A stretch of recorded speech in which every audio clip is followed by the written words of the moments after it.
Thank you for tuning back in. Episode 2 of the No Laying Up official podcast.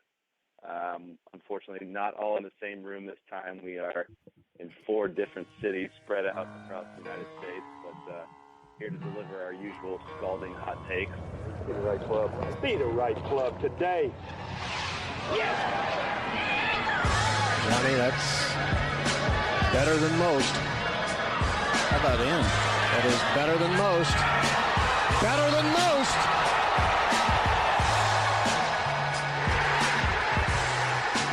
Expect anything different? All right, welcome back, ladies and gentlemen, to the No Laying Up podcast. Oh, it's so hard to listen to, but ladies and gentlemen, welcome back to the No Laying Up podcast for officially the 1,000th time in the history of this production, or whatever you want to call it. Soly here. We got a round table ready to look back at 11 plus years and 1,000 freaking episodes later. Big Randy. Hello, Mr. Big. Hey, guys. Never got this far in my dreams. We have microphones currently that we obviously did not have in that opening recording that you heard. DJ Pie is here. Hello, Pie Man. Greetings, guys. Listen, started as a listener, just humbled and honored every day to now be a panelist. Great to be with you. Mr. Icarito Neil Schuster is here. Just realized I forgot the baked Lays as an ode to episode They were 1. Tostitos. I think they were Tostitos. Yeah. I feel like memories. Your brother's a big chips and salsa guy. Yeah, memory's a weird thing though. I feel like there's some baked Lays involved, but if you don't know that story, that's TC just chomping on chips right next to the recorder in the very first episode of our podcast. And of course, he's here, Mr. TC. Greetings, guys. We've come a long way from the Karama Hibachi Steakhouse and Kucher winning and all that stuff. Cody McBride is here as well, running the 1s and 2s per usual. Hello, Mr. Cody. Hello, thank you, gentlemen. I'm very excited. Just like DJ, started as a listener, but look, Ma, here I am. Let's do it. I mean, it's 1,000 episodes. I never would have predicted it. I mean, I think we're pretty close to. If we haven't touched the sun and fallen back down to Earth yet, I don't know if we're going to. But if you do touch the sun, you're going to want to protect your skin from a lot of the harm that the sun might be able to bring with you. And Oars and Alps is going to make sunscreen that you actually want to use. It's made with clean ingredients. You feel good when you put it on your skin. You don't smell like a pina colada. It's lightweight. It's never greasy or sticky. It's got a great spray. That's a big key for a spray sunscreen. You don't want to, have remembered to apply your sunscreen and not get good coverage on your skin. It's not going to leave you a white cast or a residue. It's simple. It's fast, easy to use, travel friendly. And like I said, I love the hands-free options, the sprays, the mist, the sticks. They've got everything. So you're probably not you can't wear too much sunscreen when you're playing golf. I'll just put it this way. Only 1 in 7 wear sunscreen daily as well. Golfers are 250% more likely to develop skin cancers. Don't mess with it. Get your legs, get your arms, get your neck, top of the ears, your temples, all of it. Oars and Alps makes a fantastic product. And you can take the skin quiz and you can build your own kit. You can check them out at oursandalps.com. That's 1,000 reps, people. How about that transition? Just flawless stuff. Professionalism, which we didn't always have. And you can argue at times that we don't currently have in all facets of when we're doing this. But Dee, do you want to tell us a little bit about what we're going to do today? Yeah, put together some superlatives, some questions. Wanted to get everybody in the memory bank. Go through some favorite moments, answer a couple questions, and just kind of a look back. Kind of a sit in the easy chair and talk about the old days. Randy, you down for that? You gotta. It's important to remember the memories, Deej. I'm very much down with it. Heritage, not hate this week, right, guys? Right. That's right. Well, I don't think this is coming out. Leaning into our heritage. Neil, let me start before we get into it. How would you describe to people what's changed the most over the last 1,000 episodes? The word I would say is organization. Honestly, I think we've probably mentioned this before, but it used to be turn the mics on as far up as like 2021 and like let's go down the leaderboard. Like, what do you got to say? What do you got to say about Rom? What do you got to say about Fleetwood? What do you got? What you got for me tonight? And it was kind of a and one mixtape of dribble, throw it up my shirt, spinning around my back, pass it to TC. TC's spinning on his finger, heads it over to Soly. And Randy, I think it was you that was like, guys, I'm gonna go nuts. I just need an agenda. I need something on paper. And I think that agenda stuff has gotten better and better and more refined. And I think it enables us then to, riff even easier because they're kind of it's almost like sheet music. Like we all know we know where we're going next, and so that like puts you at ease a little bit. But that's my biggest change over the last 10 years. Well, it even you jumping right into it, just being like recaps and talk is a big change from how things originally were. I mean, it was like mostly interviews when we started out. It was truly like no schedule at all of like, man, want to do a recap this week? Yeah, sure, we'll do one. We probably do about 5 times as many episodes in a year as we probably did back in the day. Maybe not that many, but at least probably 2 to 3 times. But it was interview, and then it was just like at a certain point, it was like, man, it's kind of we're circling back to a lot of the same people. Always chasing interviews got more and more and more exhausting. We started experimenting with a lot more different formats, probably starting in 2018 and through 2020. And then when COVID hit is when things really changed. Of like we were probably splitting time a lot more evenly between video and travel. I'll lump that together, and podcasts. And podcasts didn't necessarily take priority back in that day. When COVID hit, it wiped out our travel schedule for the majority of that year. We moved the podcast from 2 to 3 times a week in that time period and started doing all kinds of deep dives and topic stuff and like truly anything that we could think of. And that kind of the pod went kind of to a different level during that time period. And then when pro golf returned, there was kind of nothing else still to talk about in golf. So The return to golf. sorry, excuse me. We just became a pro golf focused podcast in that time period. And everything kind of built from there into live shows, expanded out into LPGA and all kinds of more specific deep dive stuff that we've done and more different topic based stuff that we've done in recent years. But gosh, just scrolling through the old episodes, the iteration periods, I don't remember. Like you could have told me this changed in 2021 or 2018, and I don't really remember it. But looking back at it, it's like, whoa, things have changed a lot in the last 10 years.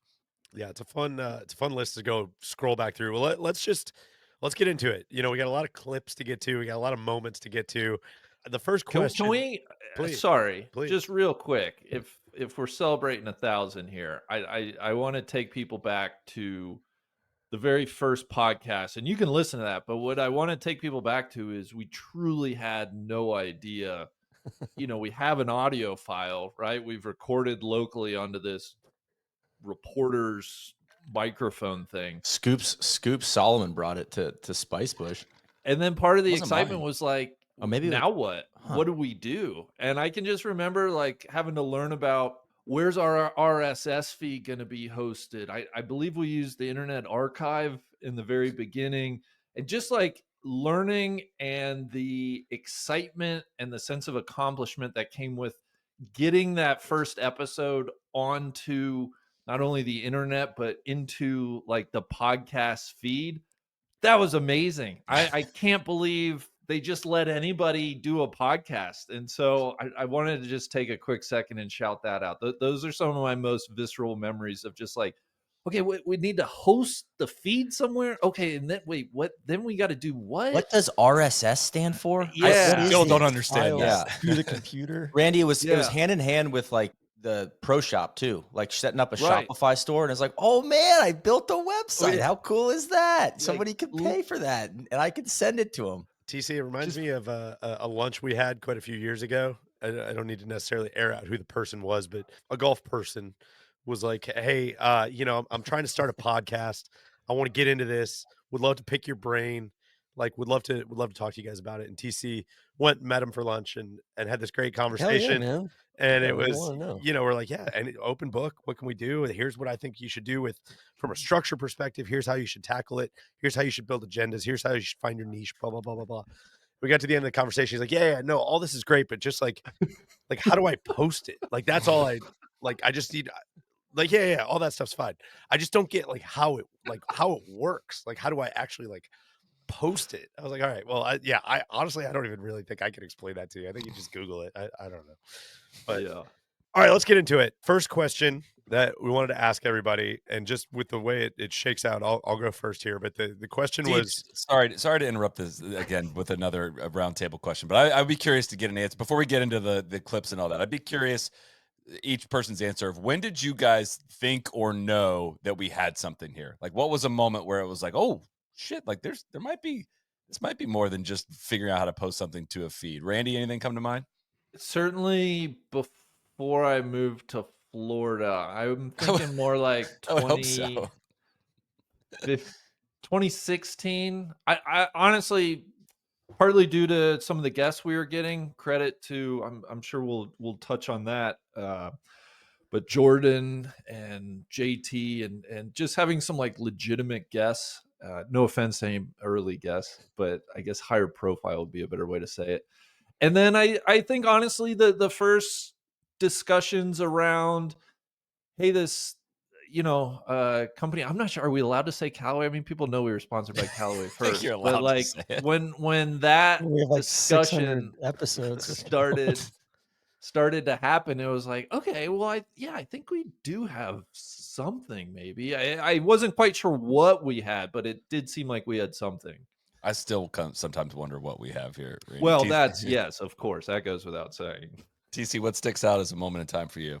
I think when you and me went to England, we're like, wait, somebody's gonna pay for us to go to England and go play golf and then talk about it? Like, that's crazy. I think that was episode 73 and 74 on the back end of that. And we went over to Birkdale and Lytham and West Lancs and Hoylake. But yeah, I would say probably right around that time. Kind of, what was that, like 2018, like late 2017? March 2017 is when that was, end of March. Yeah. Yeah. And then, from there, I was like, all right, we've got something. It's a fun hobby to have for the next decade, but I'm still going to have my regular job kind of thing. And then, yeah, I think probably, coalesces probably with what Randy said, kind of that more into like mid 2018, end of 2018, starts to feel a little bit more real. Neil, anything else?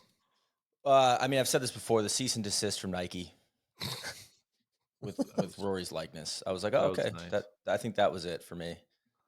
Which we listened, we were happy to when was on the that? podcast front, though, specifically on the podcast. Well, I think that went hand in hand with like Rory coming on the podcast for, like I think you met with him at, I think that was 2018 or 2017. I think that's maybe 2016 Ryder Cup too. I remember you coming over from Europe to go to that, and it felt like, okay, that's a moment as well. But 16, 17, 18, there were a few moments there. I was like, oh, okay, this is interesting. Club Pro Guy was, Halloween 2017. That was probably a pretty big one from like. I remember listening to that on the M train going over the Williamsburg Bridge and laughing very, very hard.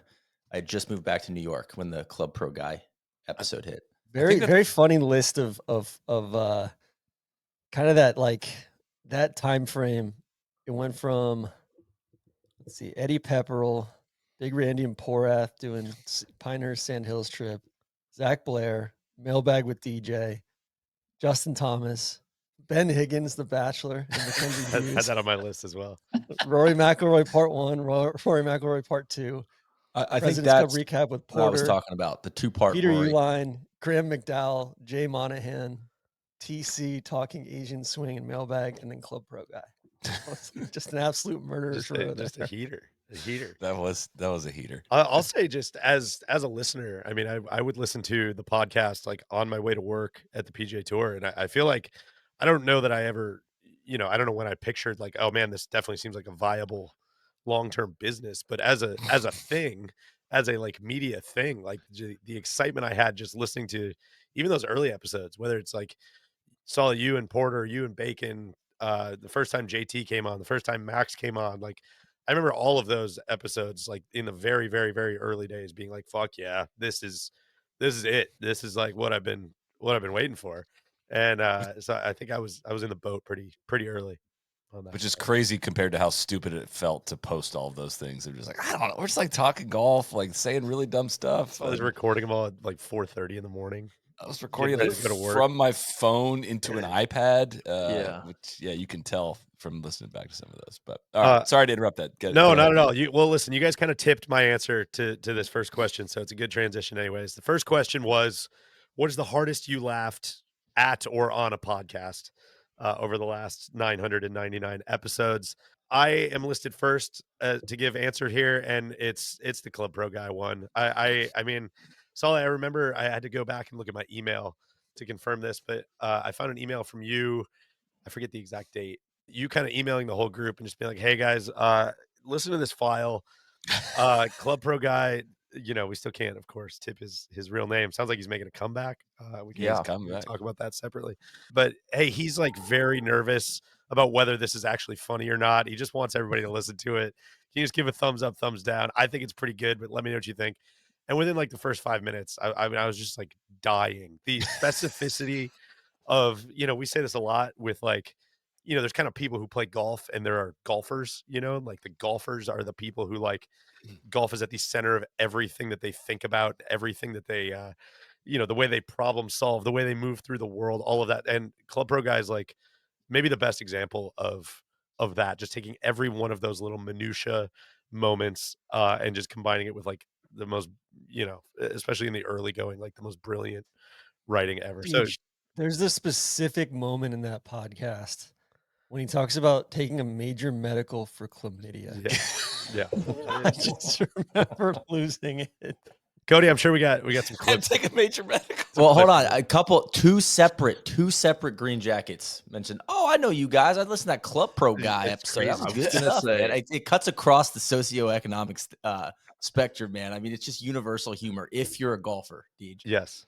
Outside of some of our big name guests, that's the episode I think people have mentioned most to me over the years. I mean, we like, can belabor the whole like NLU as a band metaphor at times, but like this is like the first hit single, it's inescapable.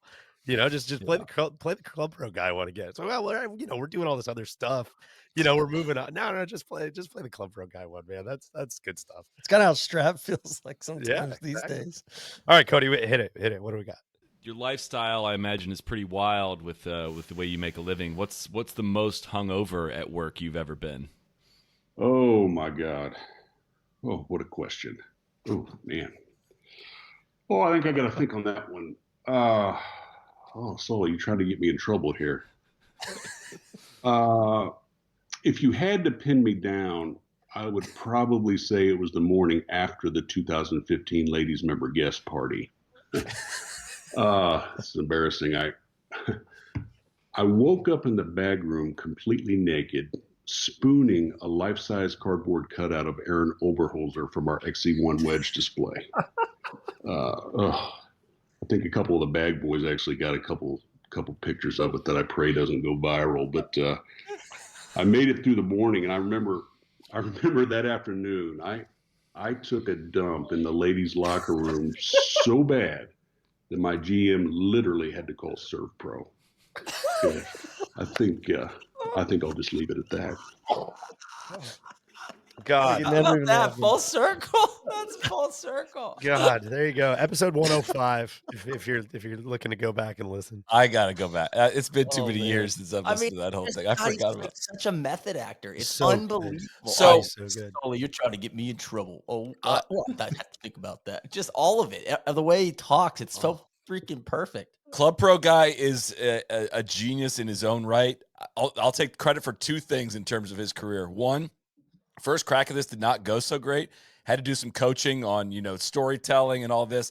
And two, I used a random mix to like disguise his voice, whatever. And I think if I remember right, I sent him whatever effects I put on his voice, and that's what he applied to all of his voice edits going forward. Like I inadvertently made the mask of his voice that lasted for like a decade. God, you nailed it, because the tone and inflection is all perfect.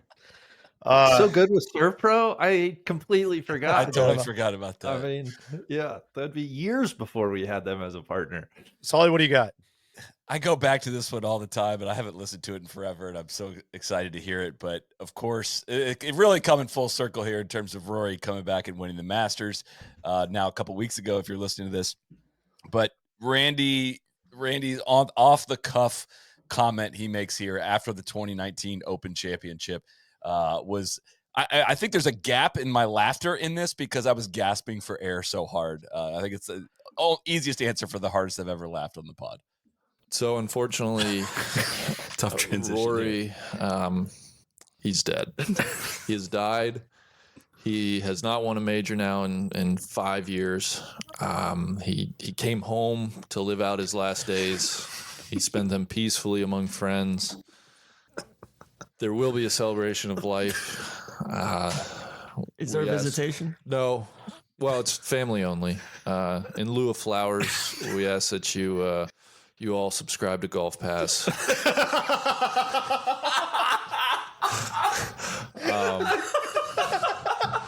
But he is dead. I'm sorry to say, he has died. There is no coming back. Gosh. Oh my God. Will you please explain the beginning of this bit? Yeah. Well, I just said at the beginning of the year, I kind of gave Rory an ultimatum where I was just getting tired of, this is Rory's week. Will he win it? And I was like, listen, if you don't win a major this year, he's dead to me. He's gone. And here we are. He's dead. God. So who's next up? Well, doctors have just informed me. Dustin Johnson has 12 months to live. Oh my God. 8 months. Or 12 months. months. Makes sense. If he does not win a major by the end of 2020, it will in fact be fatal. Wow. Not fatal. And we can report, Got the he paddles lived out it. right at We the rocked end. him. Yeah. He survived. Yeah. God, big. That's an all timer, man. So the thing I remember, I had not heard that since. I just remember there being some Irish website that I think picked that up. I remember seeing like a Like a headline tabloid. or a little aggregate article, saying Big to Randy the effect, "No laying ups, Big Randy declares Rory dead" or something. That was good stuff. Oh man, Neil, I think we're continuing with kind of a similar theme here with yours. Sorry, I just Googled that. Not only that, it got there's an aggregator that picked up that it says Rory McIlroy reneges on promise to call out podcaster from the recent version when I said he was going to call you out. This is probably the same aggregator called that out. There it is, sportsjoe.ie. There's no coming back from Rory McIlroy. He's dead. He's died. He's not. They add the actual quotes. God, what a good graphic. That's so good. Shout out to Donnie Mahoney. Neil, what do you got? We'll stick with the same theme. So mine was, I was not on these podcasts, or I wasn't on this night, but you guys, the blocky stuff from the Oak Hill PGA. Oh God. I mean, I had it on and it was the first time I was like, wow, these live shows are working because I remember the graphics that week being so crisp. It was like the Kodak branding. Allegedly. Cody killed it. Allegedly. Inspired. Kodak's like not really a going. Inspired by Never Kodak. know. And just Randy, like the whole world is like, can you believe this blocky guy? And Randy just like, man, F this. It was just the best. And I just remember I wasn't on the pod, but I was laughing really hard sitting on my couch watching it.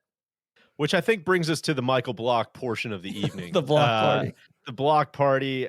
It was unfortunate. It was very confusing, I'm sure, for the viewers out there, all this block party talk. I thought we had a pretty good brand going with the block party. It was totally usurped. Randy, of course, we had, your call yesterday that if Block should beat Rory McIlroy straight up, Rory would be forced to apologize. Not only did that not happen, I have awesome news for you that both he and Block will be invited back to the PGA Championship last year. We're going to get to do it again.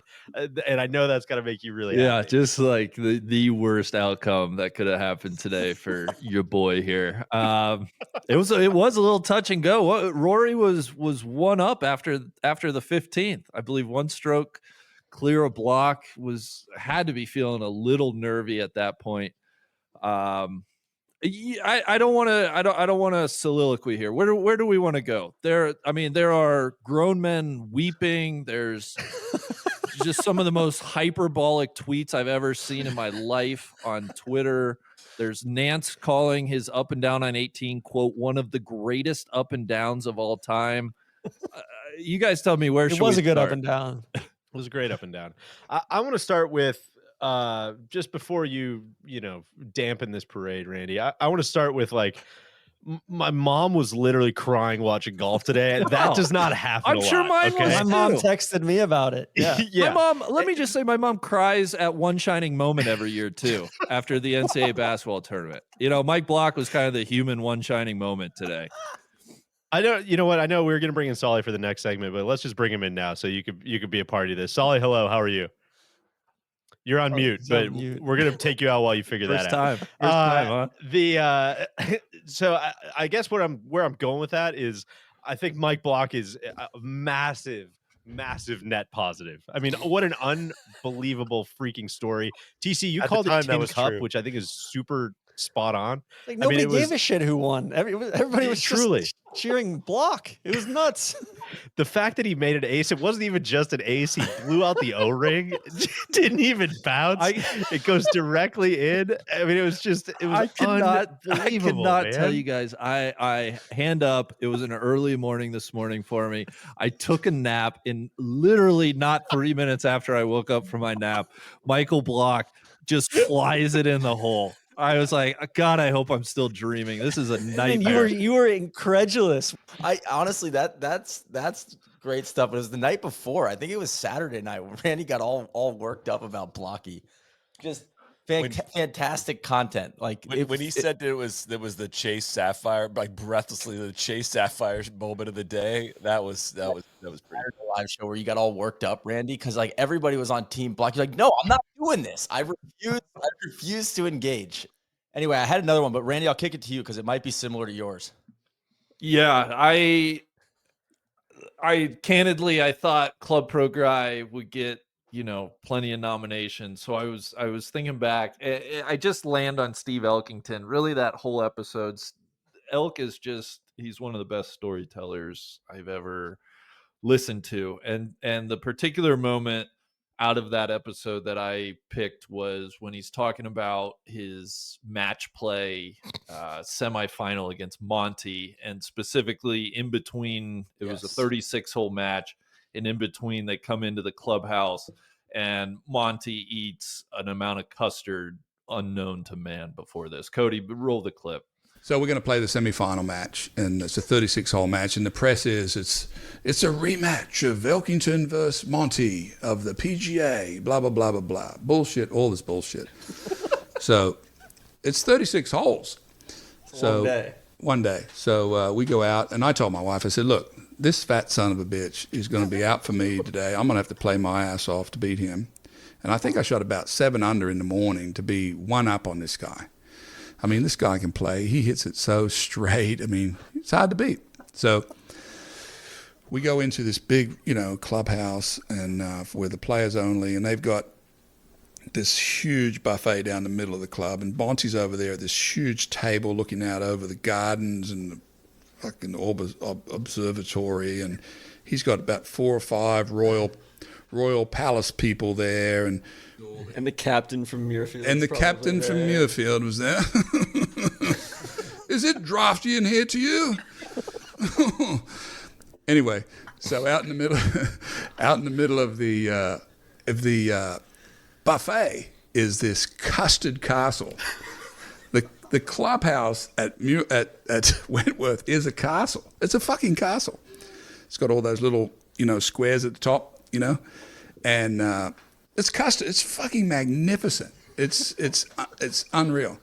So anyway, I'm sitting over there having like a cheese sandwich because I can't eat when I'm playing. I can't eat much. Can you? No, don't worry. Don't answer that. You've never played a 30. You've never played a 36-hole match with the World Cup. You're asking the wrong people here.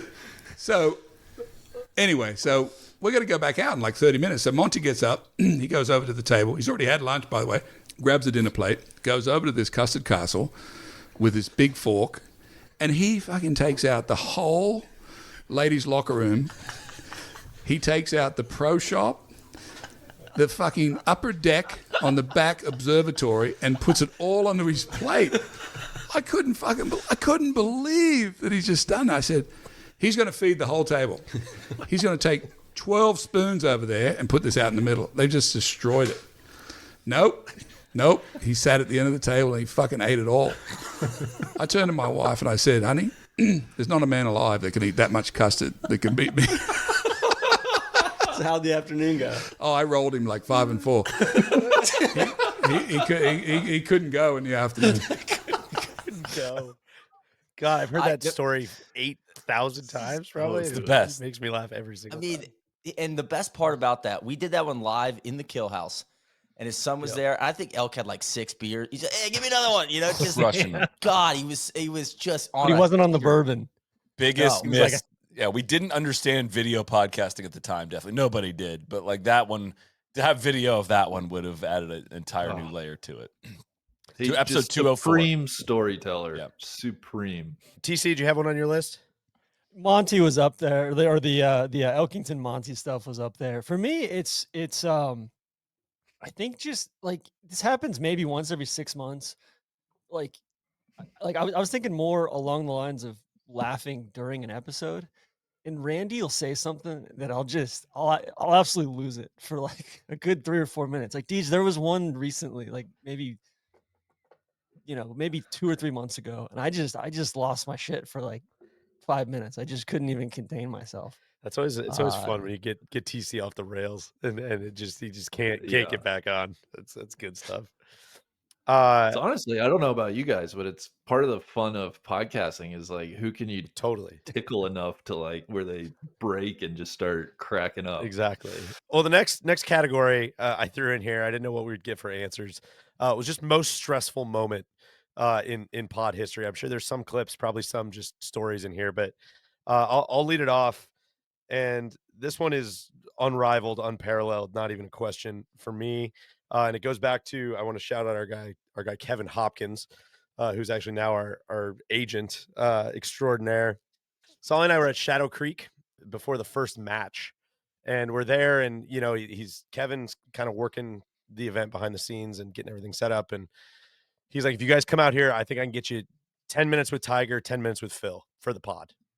We're like, oh, God, that seems worthwhile. Like we gotta do it. And they were supposed to be at different times. Circumstances changed or whatever, and we were sitting around waiting all day to talk to these guys, and Kevin comes up. He's like, all right, here's the situation. You can get Tiger and Phil, but you're going to have to do them both at the exact same time. Otherwise, Phil's going to leave because he's not going to wait like until you finish with Tiger and then do his. So I don't know if you Soly, you want to interview Tiger, DJ, you interview Phil. And I'm like, okay, shit, man. Like I haven't really been Well, we didn't have the microphone set up to do them both at the same time either. Exactly. And so he's like, oh yeah, like, just go talk to him just record it on your phone. I was like, all right, well, where should I record this? Like, there's no quiet space. I was like, maybe we go in the bathroom. He's like, yeah, go in the bathroom. That's a great idea. I'm like, yeah, totally. For sure. And so then I'm like, all right, well, shit, man. Now I got to think about like what I'm going to ask this guy, and I gotta break the ice here. And I was like, we've always made these jokes about the leather jacket that Phil wears, and yada. It was yada, shortly yada. after the Faraday, appearance. And Kevin's like, oh my God, you have to start with that. That's such a good idea. Phil's going to totally take the bait, and he'll totally he'll just banter with you. Like, that's a great idea. Great idea. I was like, all right, you sure? He's like, definitely go for that. So here's the audio of our interview with me and Phil in the bathroom. We always start with kind of the most pressing question, which for you, I got to believe is the leather jacket on Faraday. Was that a conscious choice? Was that a performance art piece of some sort? What was the thought process? Was that the most pressing question? That was, yeah. So I have multiple leather jackets that I wear out mostly with jeans and a t-shirt. That's kind of my outfit that I feel most comfortable in. So I have probably 5 to 8 that I rotate and wear. I love it. I love it. I love it. You had this list there. Yeah. I was stressed out listening to this and talking to you about it. I listed this among my my 2 submissions. He's got his knees and his ankles up on that garbage can. He's just like stretching his he stretched flexors or something. Just a surreal scene. So shout out to Hopkins on that one. Thanks, Hop. Yeah. Soly, what do you got? My mind immediately went to a recording we did in 2018 at the Kill House during the Web.com Tour Championship. Our now good friend Max Homa came over. We got this brand new fancy mixing board to record in person. It was going to, record our audio better, all external hard drive, all this stuff. And we record this podcast episode, and it's fire. It is just awesome stuff. Incredible perspective for Max. Like, as soon as we done recording, I'm like, that's one of the best episodes we've ever done. Like, holy crap. And I don't remember what the sequence was. We either turned the board off or didn't hit stop recording before turning the board off. And as soon as we like 3 minutes after we're done recording, we realized it did not save. Like, the whole thing did not save. And only time that's ever happened, I think, right? I believe it happened to me once with Bacon. I remember where I totally lost the file and it didn't end up getting published. But yeah, it was just heartbreaking. So we're like, what do we do? And we were like, all right, Max, can you come back tomorrow and do it again? Like, he missed the cut.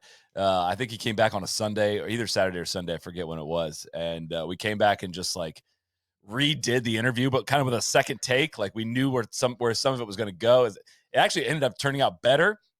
And you know, we kind of waited a long time before revealing that we didn't fake it, but it was like, yeah, we kind of rehearsed this one, but it ended up still being like one of my favorite episodes of all time. But the stress feeling of like, what the fuck, we just lost all this audio from this incredible interview, and we got to ask somebody to come back for it, was super tough, but ended up working out. I will say, to Max's credit, I remember him beating the drum for just like, dude, I just kind of spilled my guts all over the table. Like, we're doing that again. Like he was almost, he was into it. It was less of us like, please, can you do it? And more of him just like, Right. yeah, Oh, yeah, let he me was know good. when you want to re-record it, because we're doing it again. That was awesome. And we saved it the second time. We did.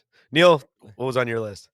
Well, other than the Phil one, last year's PGA Championship Friday live show, just a lot going on that week. We were doing the MegaCast stuff, you know, trying to make sure that we're doing 3 hours of live TV. Soly's going to handle that. And then it's like, you know, because I was struggling with the commercial transitions and everything. So we clear through that. And it's, I don't know, Scotty gets arrested.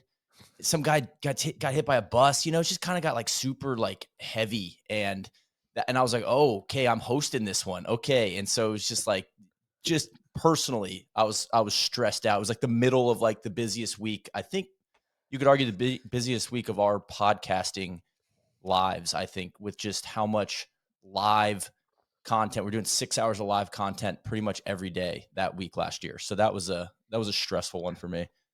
For me, there's been 2 instances where when we've been doing, I used to do the Instagram promo and all of our stories and stuff.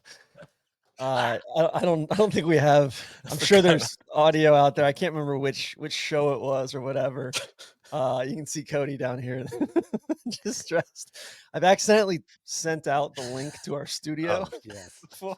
That was yes, so God. sick. That was Random people are incredible. just popping up on the feed. Well, we couldn't figure out how it happened, and I think I spotted it. I was like, "Yo, there's the code, the link was right there." I would take a picture of the backstage, and then I didn't blur out the URL, and and Cody's like, "What the hell is going on?" Cody's just fighting off bots. Kind of hard. Not bots. They were inside the castle. Yeah. They were like they were adding themselves to the live stream too. It was incredible. I feel like we should do that on purpose more often, maybe, just to keep us on our toes. Kind of harkens back to Neil doing the Instagram story in Ireland. He kept accidentally posting everything like super small where nobody could actually see it. Sheesh. Look at these views. And then Soly, another one, just listening along. I remember being stressed out the first time that Nance came on. Oh And yeah. he just That was tense. just kept like lecturing you about hard cameras.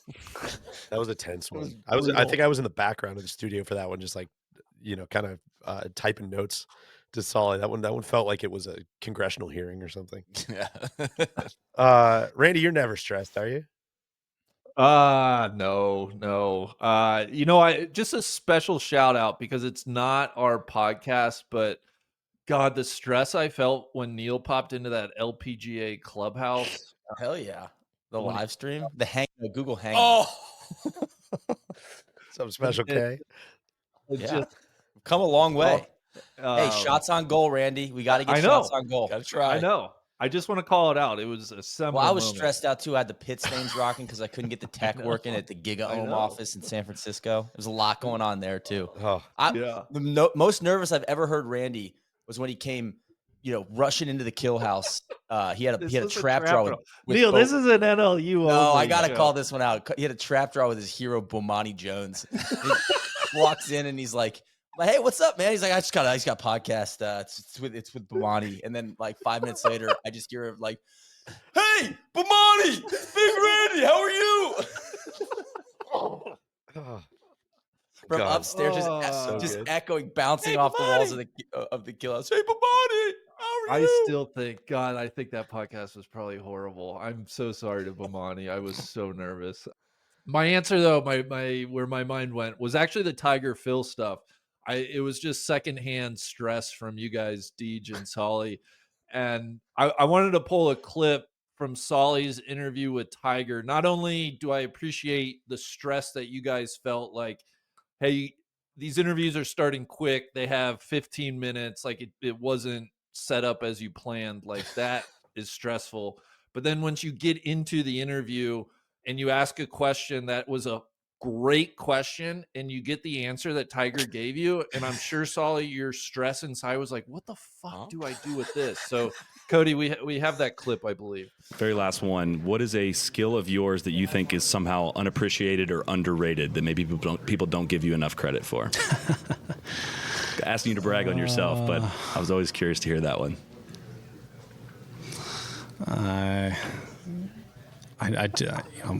Probably underestimated my level of enjoyment for comics. Yeah? Comics. Yeah, I grew up trying to save, my savings from, gambling at the golf course or my paper routes or, all those different things to buy comics. There was back when you had hardback comics. And so that was a time in which, I've always fell in love with, Marvel and DC universes, and everyone around me knows that, how much I love it. My mom loves it. She actually keeps me more up to date than I am. And so that's been fun over the years. And cool. Appreciate the time. You got it. Absolutely. Thanks for having me. Of course. Thanks. Okay. Yeah, no, I think that's it. That wrap it up. No, I think we covered it all then. All right. We're done. Well, Soly, even before that, we were in New York for Neil's boxing thing, and it had been like a secret amongst the group of like, hey, we've got this lined up, I think, for the following week.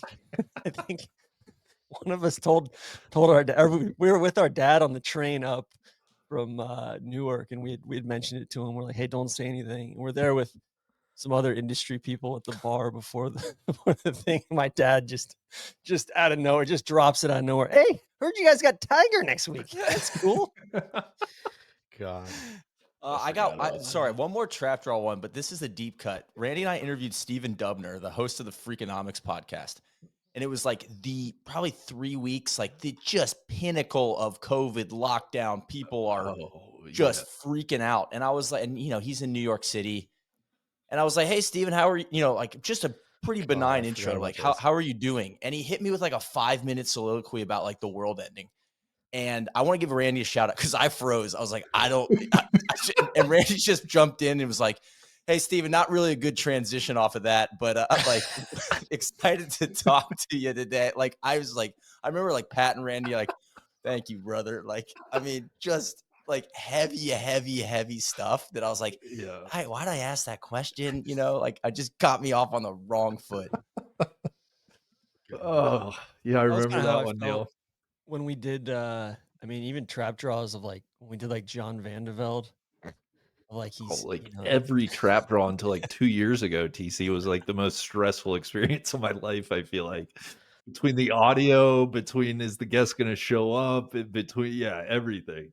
It's so weird too, just like getting into our next segment here on just like thinking about how much has changed. Like I'm looking at the top nominee for favorite guest, which we're going to get to quickly, of like how like what this guy was up to in 2016, 2017. Probably living, in the upper 170s, low 180s, now easily in the 190s. That's Rory McIlroy. He gained speed. And another way you can gain speed is by going to the stacksystem.com/NLU and using code no laying up. For any purchase, you get 10% off any purchase on this. You've heard us talk a lot about this. Massive gains in swing speed just by doing a simple workout in your backyard 2 times a week. Once every 3 days is the actual way to do it. 15-minute warm-up.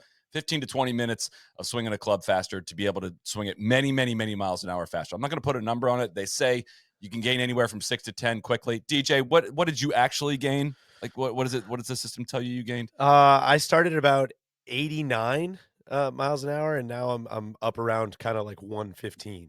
Is kind of 89? You're not 115 stack speed. No, like club head speed. Okay. Yeah. Okay. Sorry, maybe I'm conflating. You're thinking stack speed. Yeah, you went from like 89 stack speed to like mid 105, 106 stacks. You gained a lot of speed very quickly. I'm looking at mine now. I've done first session 103. I'm up to 111. That's the 9th session. That's 9 sessions. You gain 8 miles an hour of club head speed. It really is that ridiculous. It happens quick. There are many, many layers to it. You can go to the stacksystem.com/NLU. Code no laying up gets you 10% off any purchase. The app is great. It tells you exactly what to do. It's just a very simple program. most efficient way to get better at golf with limited time. If you're a busy professional individual, it is the stack system. Go there, thestacksystem.com/NLU.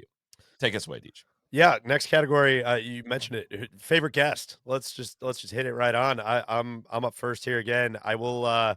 Soly, I'll go back to our two-parter that we did just outside Chicago with our guy Rory McIlroy. Maybe a little bit of recency bias here, but a day that I think about often. Rory came and met us at the hotel room, brought us each a coffee, which was a very class move by him, and truly just we sat down. We're like, yo, super conscious of your time. When can we get you out of here? What do you got going on? And it just said, oh, I got nothing to do. Let's just roll. You guys, let's go as long as you want. I got all kinds of stuff to talk about. And bringing you guys a coffee sounds like a man that's living out his last days to the fullest. Exactly right. Before death. all gratitude, Neil. So I think there's a couple smattering of clips here. But again, I persevered. I played through it during the players. I made the cut. I finished 35th. And then again, I went back and got another scan, and I hadn't re-fractured it, but there was a big stress response right in the same area. It was more the joint this time rather than the rib.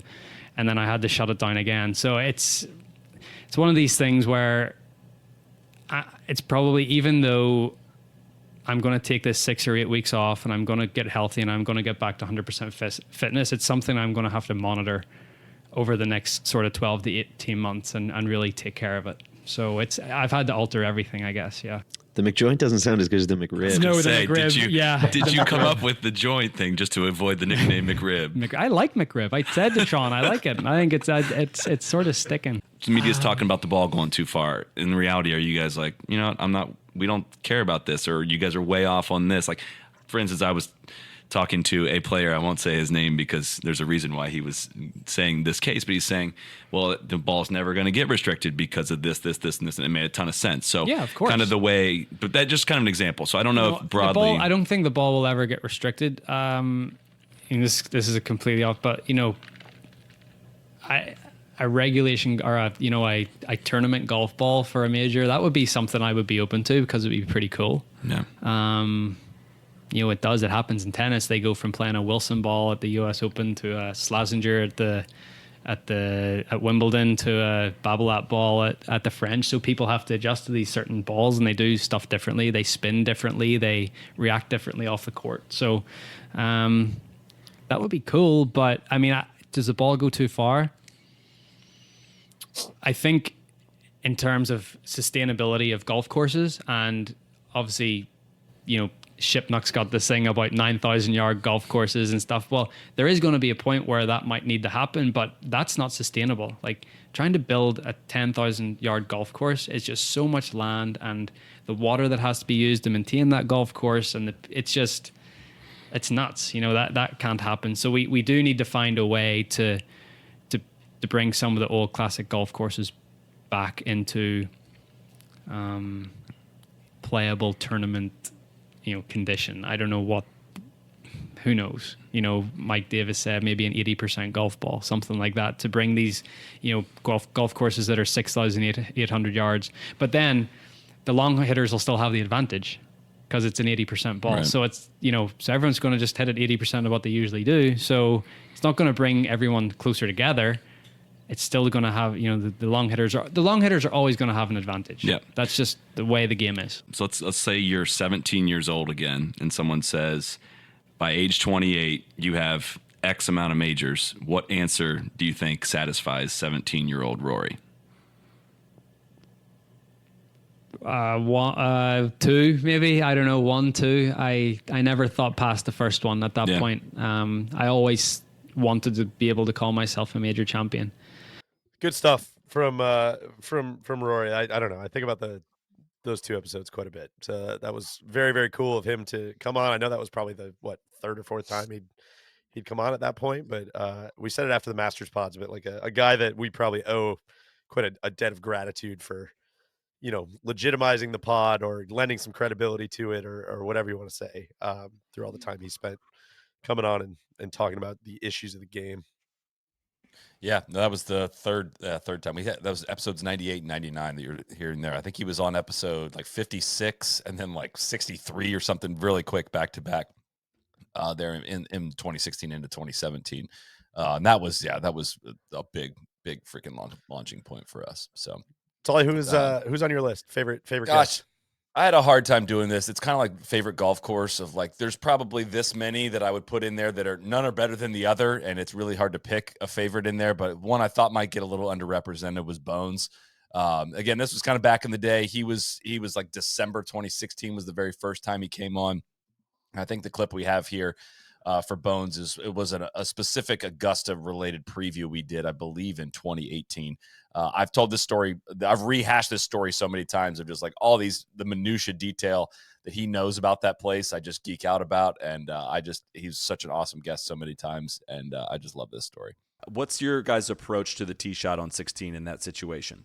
Well, Phil, it was a secret there for a bit, and then Phil ended up kind of talking about it in an interview after the fact. But so, he's a real student of the game, and I'd like to think to a large degree I am too. And I had noticed, if you go back over the years of these great little Masters movies that come out that we have all watched on the Golf Channel and elsewhere that show the recaps of the tournaments, that there were guys on a number of occasions that hit shots on 16 that they just absolutely pose over, and the ball comes down, 25, 30 feet long, and they just seem shocked. And when that happens to a tour player, usually when they've hit something to 5 feet, they kind of know it when the ball's in the air. They have a feel for the yardage. They hit the shot. They know how they hit it.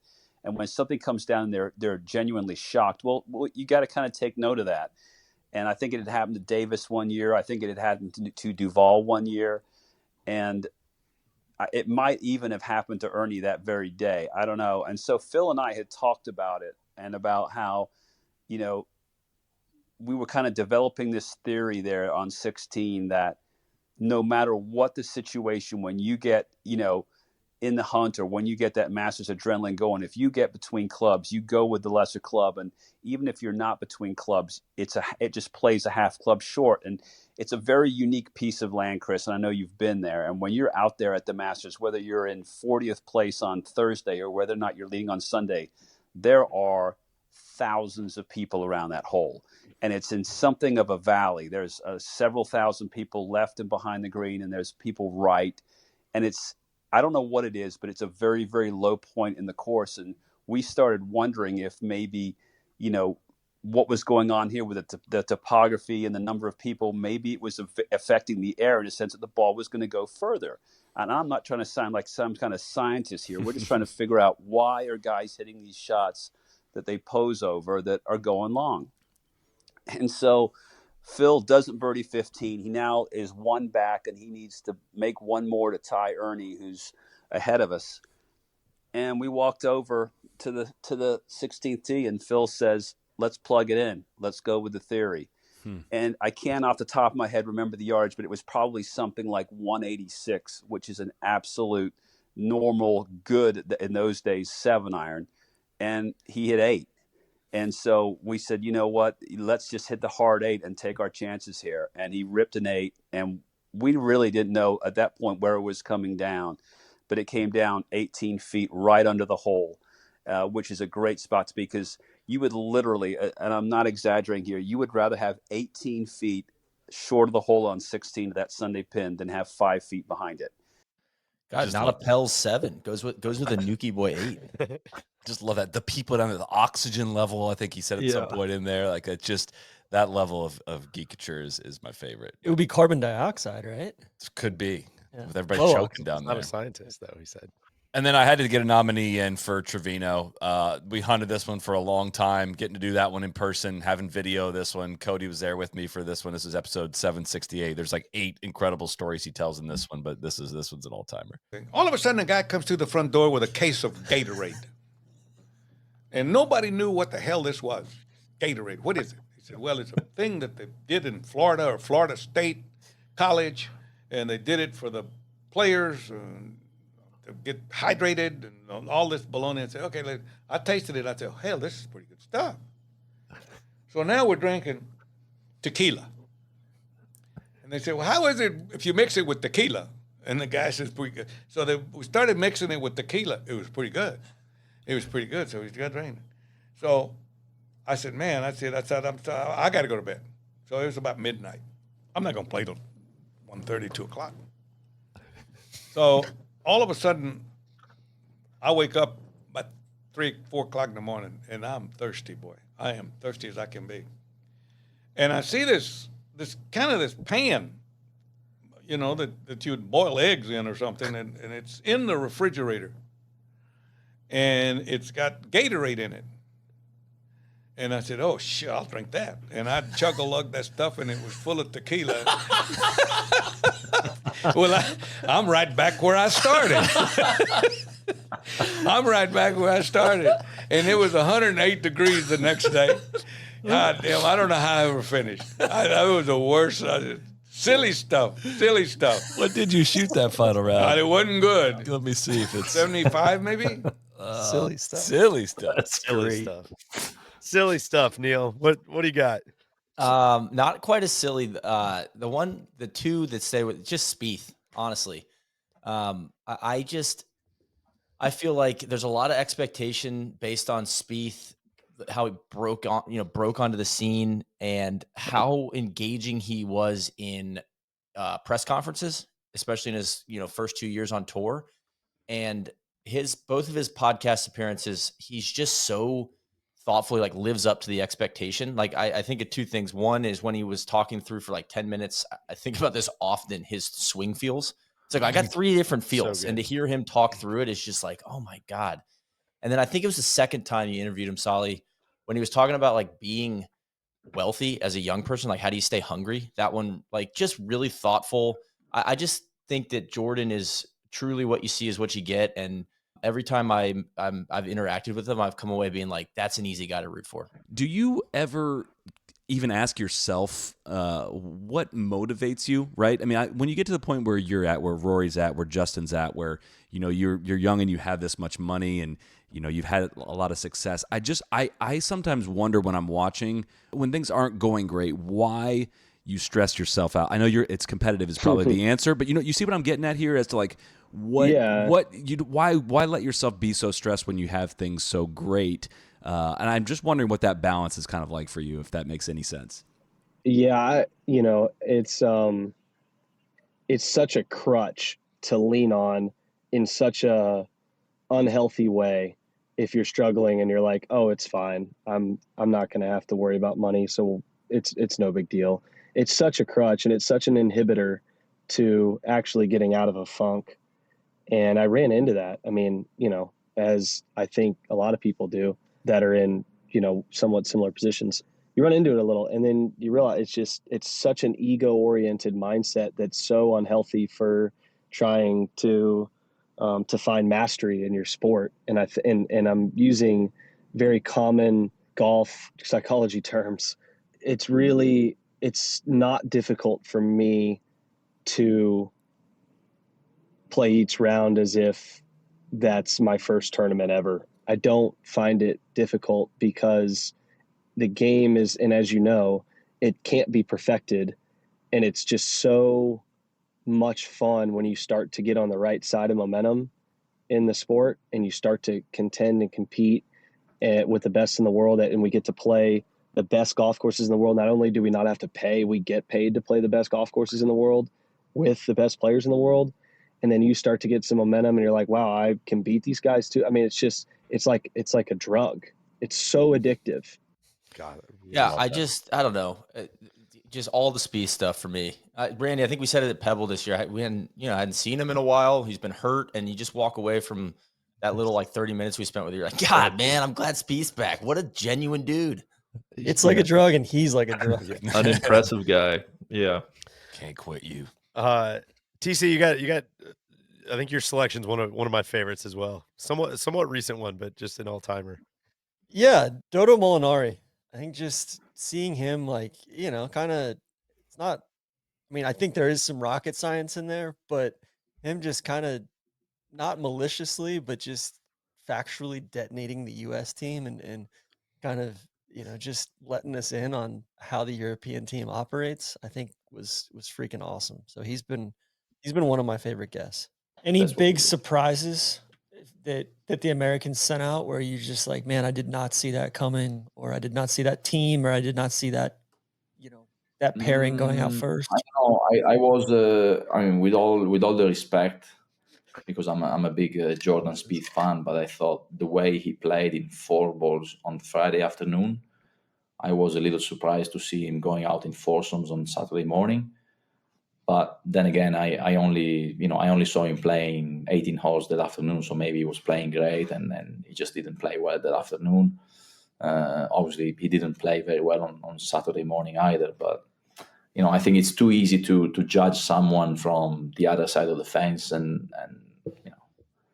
you never know the full side of the story. So any pairings that you would have you were shocked that you didn't see from them? Where you're like, hey man, I thought these two guys, from the US? from the US, like, man, I thought these two guys would have played beautifully together. I thought, well, obviously JT always played with Jordan.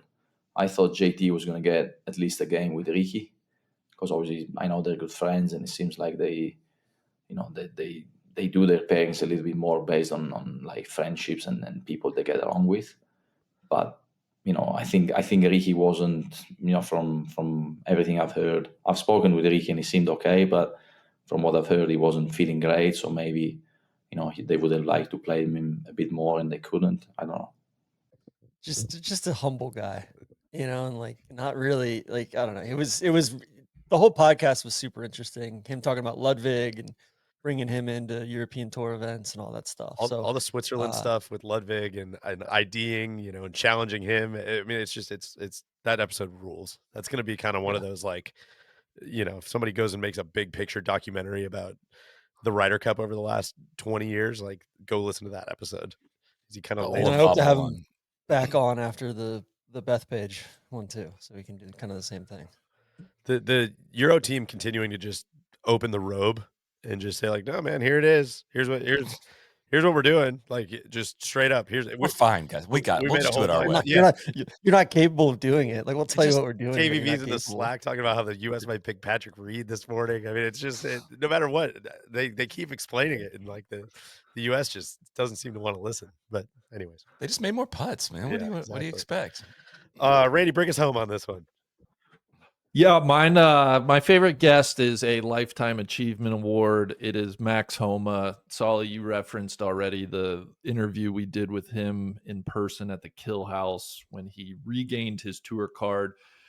But all the subsequent appearances, I mean, I feel like he's been somebody that we've experienced his career with, and he's been gracious enough to share not only the lows but the highs. When he won his first tour victory and called in afterwards. The clip we have is from episode 750, talking about his first Ryder Cup experience. So let's play that, Cody. But I want to say it's just Max Homa across the spectrum is my favorite guest. In college, I missed a putt. I 3-putt my last hole of my collegiate career to lose to Thomas Pieters, to lose in match play of the team event. And I was so despondent for 40 hours. And I remember flying to the US Open qualifier. And I remember being on the plane saying, I don't know if it will be tomorrow, a week from now, a month from now, or 10 years from now. I want that putt again.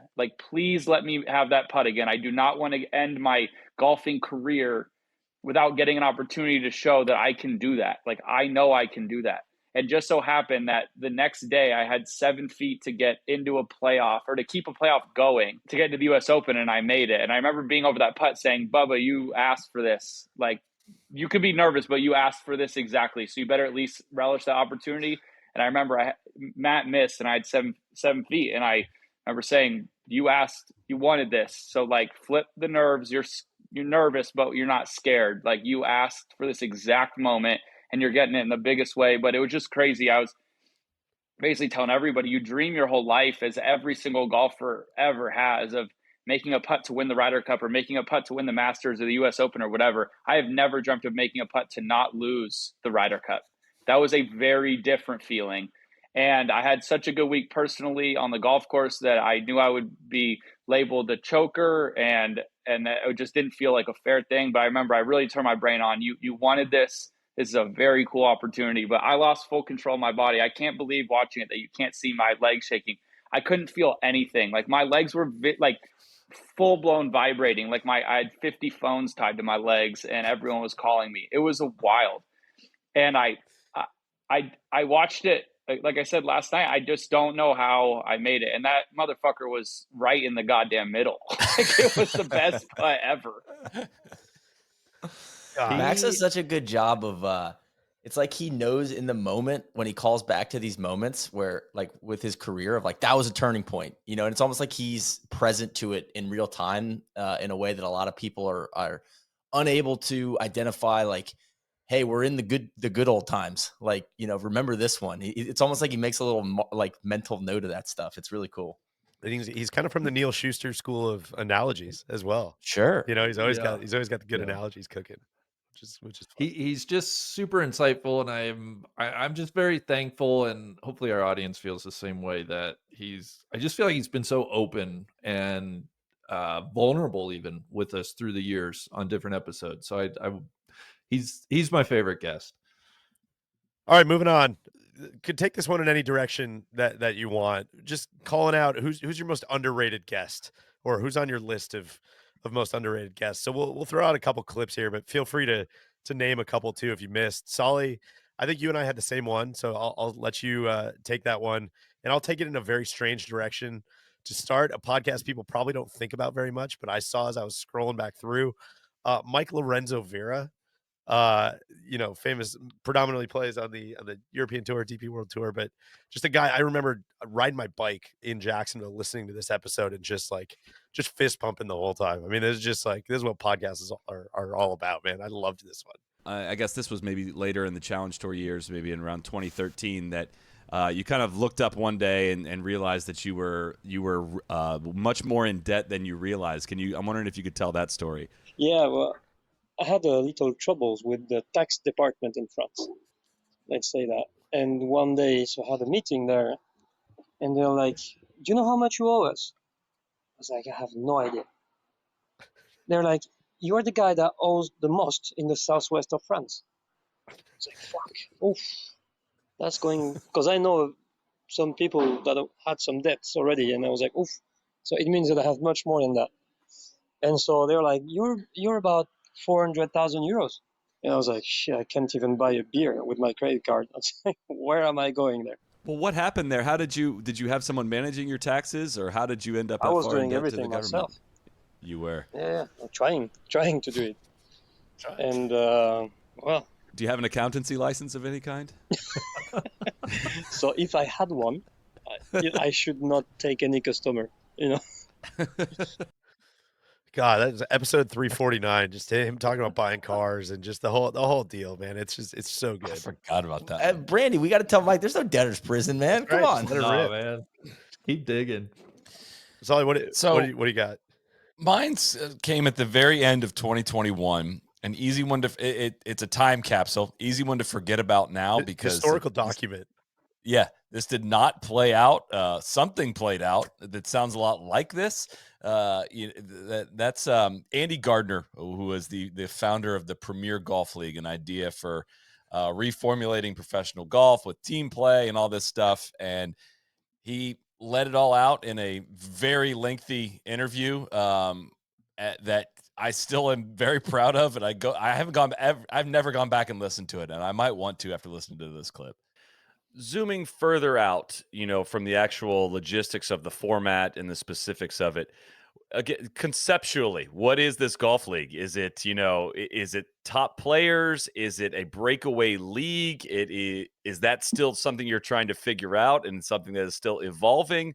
Conceptually, why would this league exist, and what is it conceptually? So conceptually, it's taken on different forms.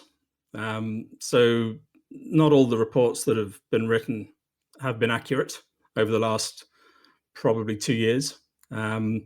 We began with the notion of how best to secure the services of the best 48 players in the world.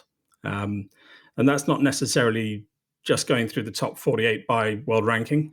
There's the opportunity for others outside the top 48 to play because we want to watch week in, week out, the best head-to-heads between the biggest stars. So it's not a case of just going down the list.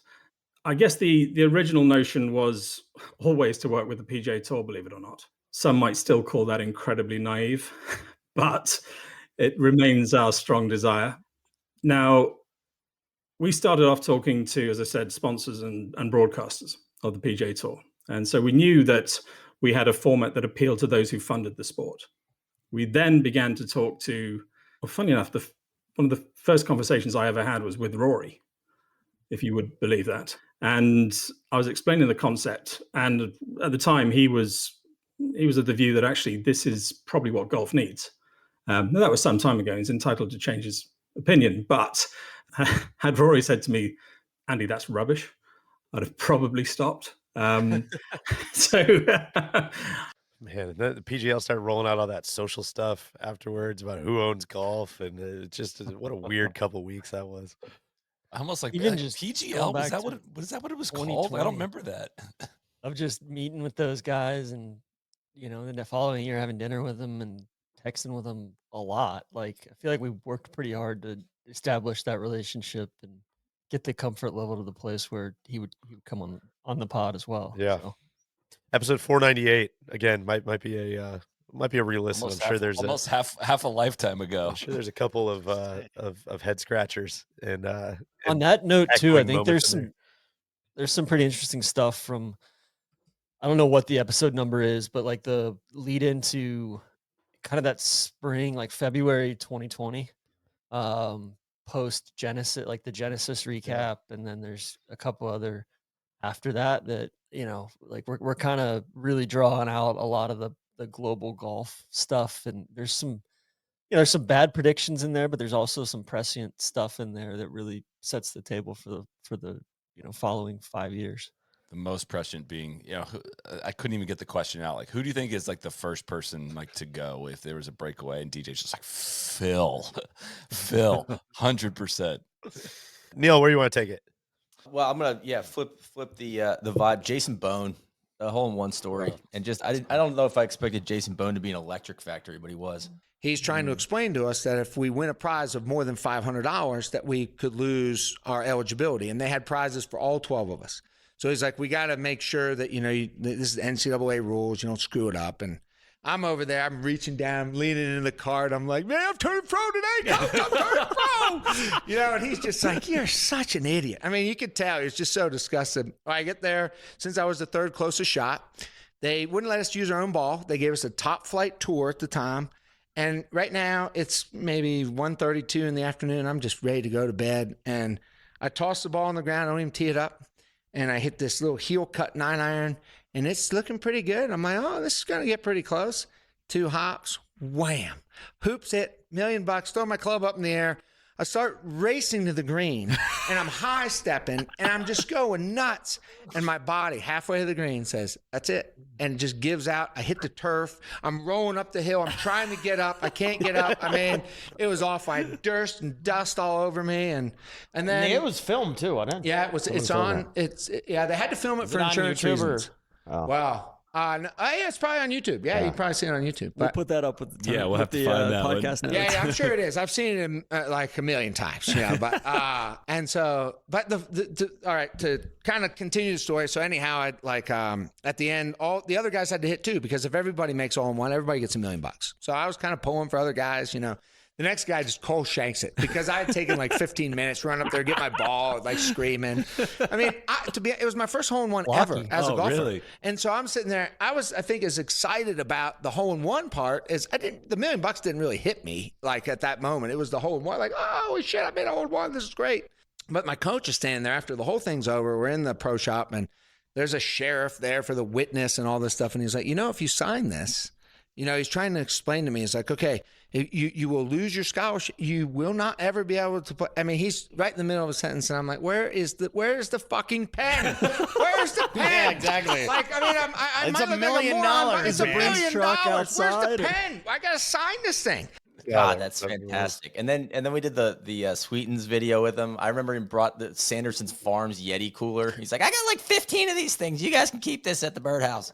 The guy's just a total menace. Him talking about every year getting the family together and make them watch the hole-in-one.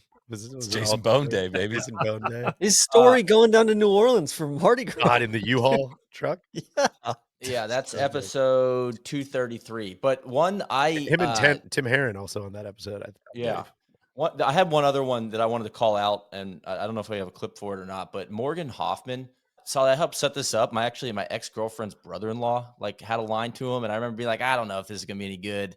And then I remember I was in the airport and you texted me after, you're like, that was awesome. And just him talking about like Eastern medicine and being a pilot. And I just thought he was like when you talk about just underrated, like low expectations turned into like, man, that was a really, really good episode. So Chelsea was over there helping at Camp Hope. It's to help these kids from the earthquake a few years ago, which they still haven't rebuilt their cities, and all the parents are rebuilding the cities while the kids go to school in Kathmandu. And so she was there and ran into Sangeeta, who is Sean's mother.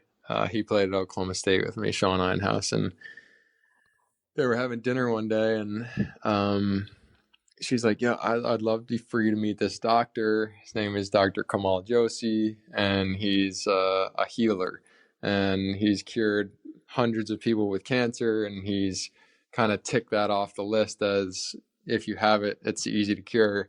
And now he's on to muscular dystrophy, and he's been treating a patient here with muscular dystrophy and Parkinson's for the last few weeks, and he's been in a wheelchair for 25 years, never walked, and now he's walking within 2 weeks. And Chelsea's like, if this situation over there that your big cleanse doesn't work, I think you should come try this. Yeah, that one's fantastic. That is that's episode 197. Just a lot of good stuff in there of Morgan Hoffman's kind of just, I don't know, very, very live off unique just journey. grapes, but just literally eat grapes all day, like 1,600 grapes a day or something. It's crazy. Remember him talking about going to the journey. grocery store and just like buying out all the grapes? Yes. Yeah. There's a lot of good stuff in that one. TC, you might need to start referring to yourself as a healer. Feels like a generic enough term that, if you could get some of these guys' careers back to homeopathy. We're working on it. I mean, if Tommy can get across the line, that'll be my guy. What John, what do you got? I got a few. I think like Jim Wagner's been on a couple times. He's been on episode 249 and then again episode 560. We actually did a live one with him at Pinehurst. I don't think we need to play anything, but like some of the ones that just like stick out to me is like, you ask him, hey, what's the difference between a restoration and a renovation? He's like, it's all bullshit, man. Like he just puts architecture and design and golf in such in such direct and human way. It's just human terms of just like, there's no bullshit. It's just, hey man, we're just moving dirt around here. And love him. And like anytime Clates has been on the podcast, Michael Clayton. That's a Clates definition of underrated. Yeah. Yeah, I think he's a dude. Bill Core as well. He was episode 254, and just his humility and just ability to speak with clarity and really, really like a lot of humility with regard to some of the best golf courses in the world. And then we had Cam Smith on episode 286. I'd love to get him back on. Just because I think a lot's changed. That was a year or two before he won the Open and all of that. I was kind of on his come up there. And then lastly, I think one of the most underrated guests we've ever had is Jim Hartzell. I think when our friend Jim came on after we did the film on him, When Revelation Comes, over in Scotland, and just some of the stuff that he let us in on and was vulnerable, and he's just such a kind-hearted and wise man, and I have such a deep appreciation for his love of golf. Yeah, here.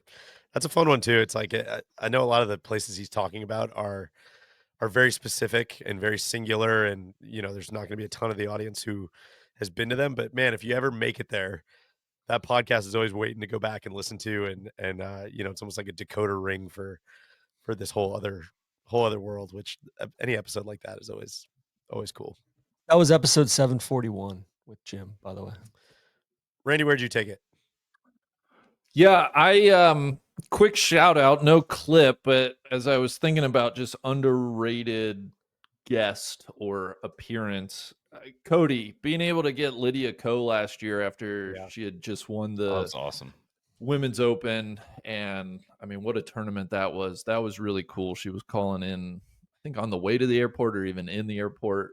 That was one of those moments where I was just like, man, that's freaking awesome. But the other one that I'm like, I think is underrated in a sense of just this guy is going to go down as like inner circle of best basketball players of all time. He's still one of my favorites to watch. Talking about Steph Curry has come on the No Laying Up Golf podcast a couple times. I think we have a clip here. This would be episode 378 that this clip comes from. I'll put so much stress on like the practice rounds, like trying to shoot a score, and they're like, "Yo, you're gonna burn yourself out before." Yeah, that's not before it. Thursday, Friday. That's not it. I learned that after like the first 6 holes. I was mad. I made a bogey or something. Like, hey, relax. So it was such a cool experience, and I played in 5 finals. Played in front of 19,000 fans and crazy, adrenaline rushes out in the court. There is absolutely no way for me to really express how nervous I was on that first tee when they called my name. I damn near blacked out. I guess, I read an article you said, I think there's work being done all around the country to make golf more affordable, more fun, more approachable. What else is out there that inspires you in that regard? What do you see being done that, you want to help implement in any way in the game of golf?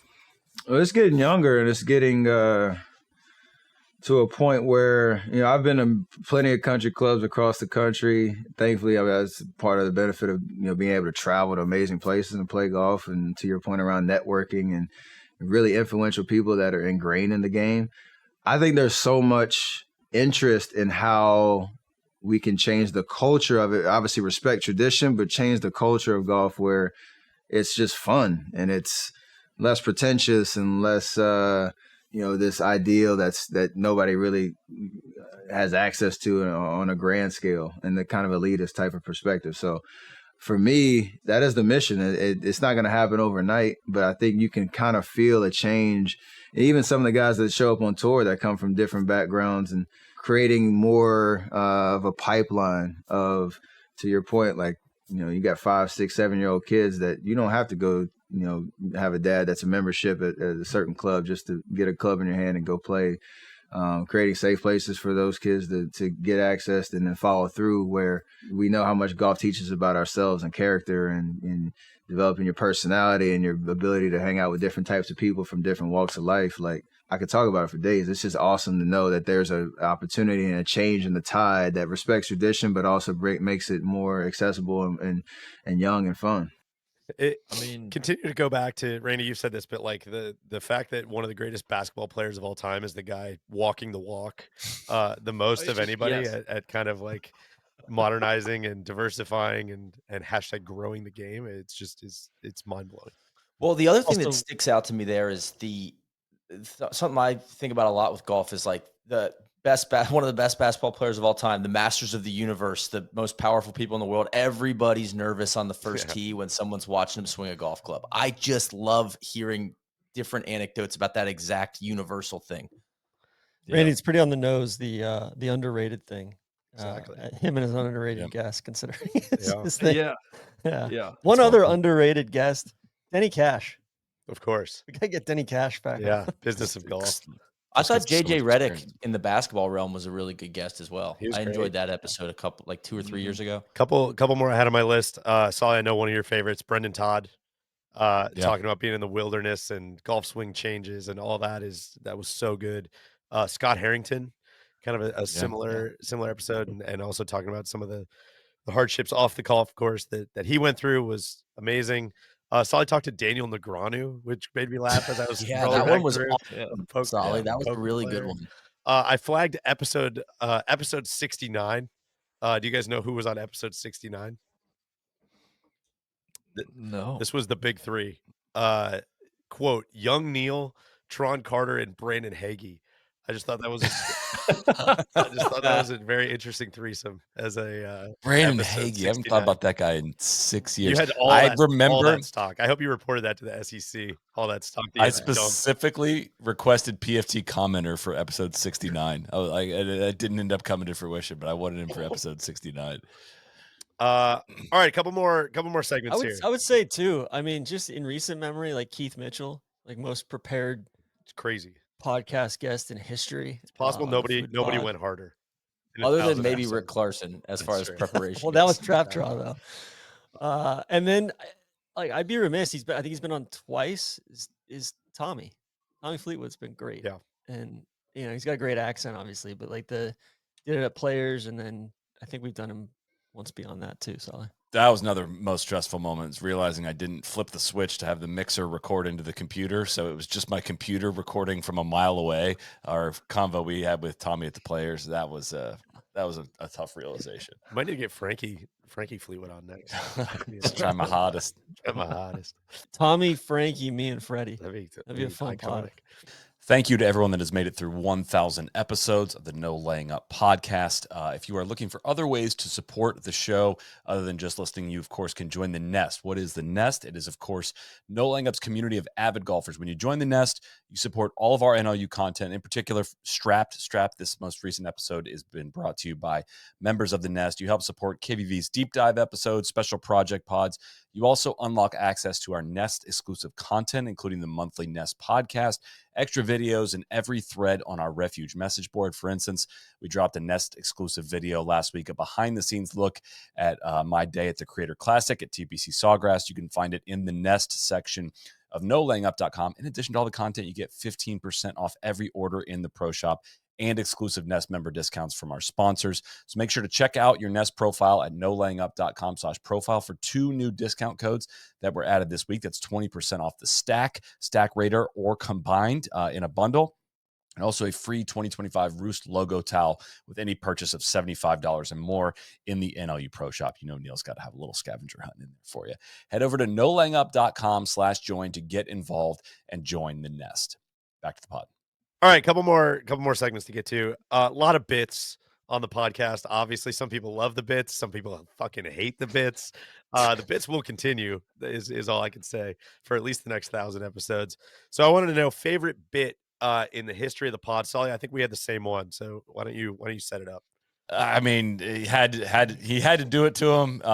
He put his foot down. He was so bold on the Tommy proclamation, and when it came time for a reckoning on answering for that call, he went running, and this was my favorite bit of all time.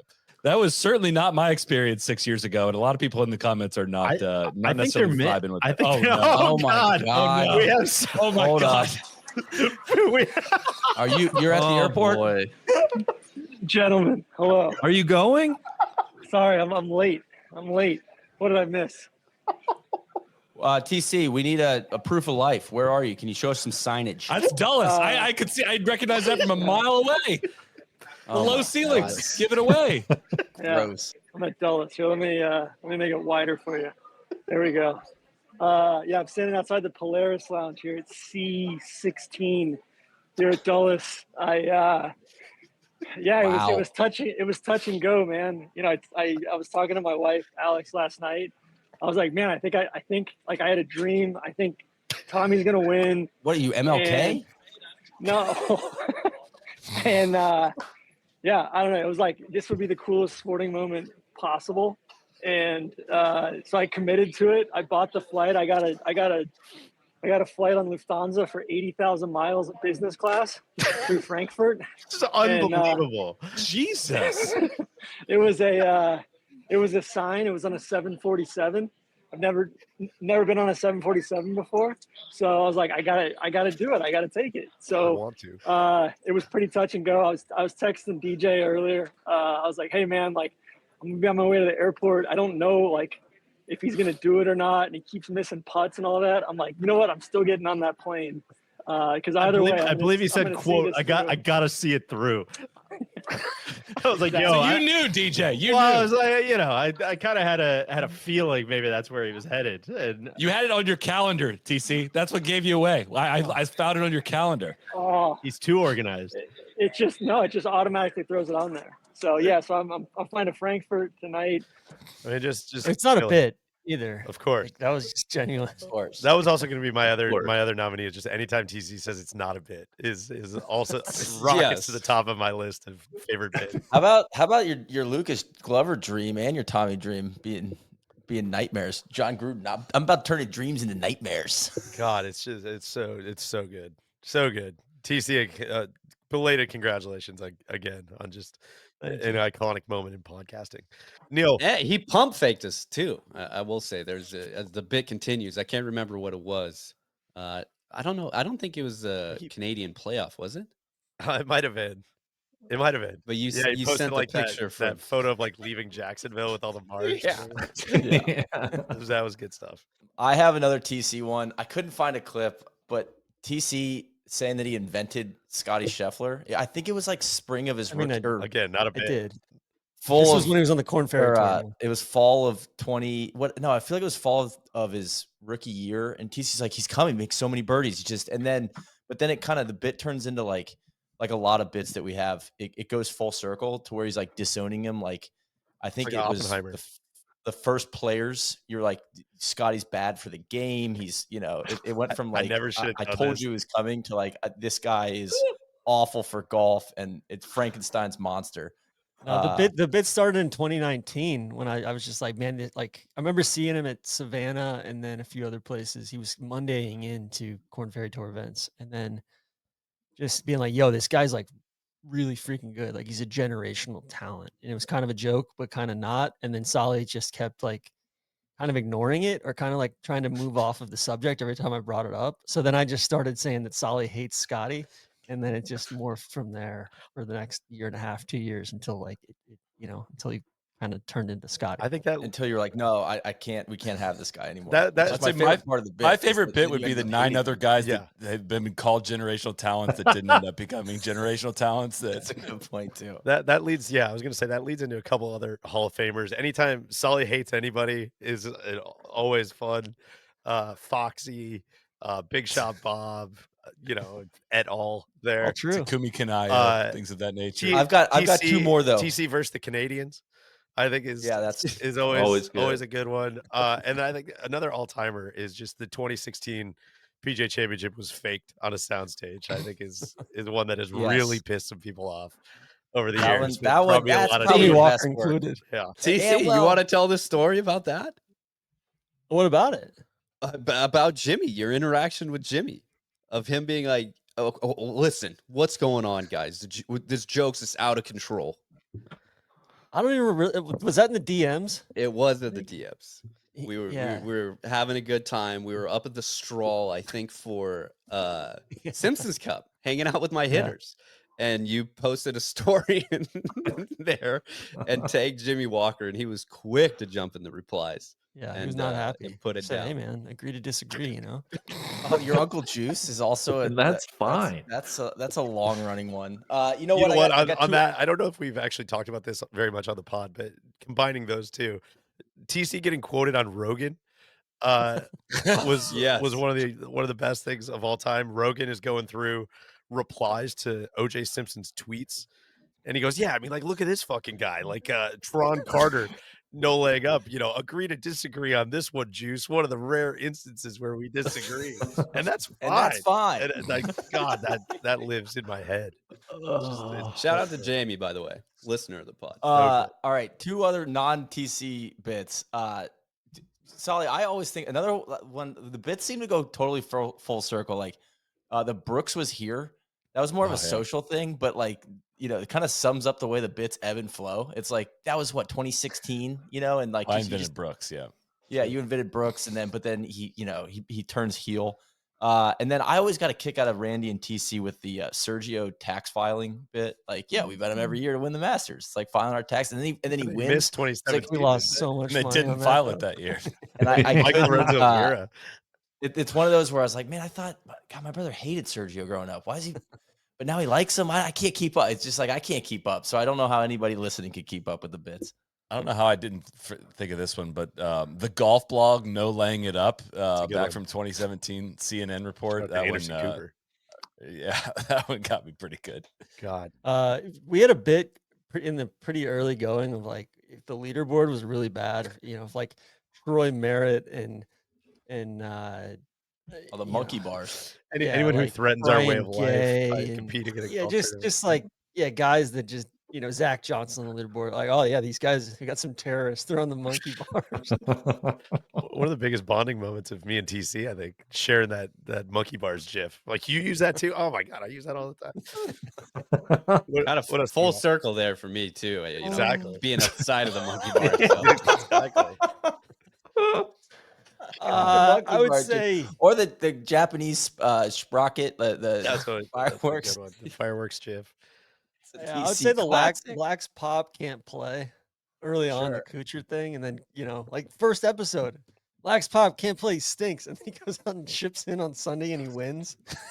And but like Kuchar was just kind of a bit like for really like it's kind of died off, but the first 6 years of the pod, like Kuchar, like he would hula dance, or he would go to Hawaii for like a month with his family, and he would be on all the commercials, or like he didn't pay El Toucan and God, like, all that stuff. It was just Kuchar was the outrageous.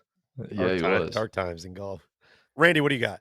Yeah, I'm glad TC shouted out the lax pop. That was a phrase I was thinking back on, just some of our bits, I guess. Cody, do you have that clip from the very first episode, maybe? All right, first one we're going to burn on. We're a house divided on Matt Kuchar.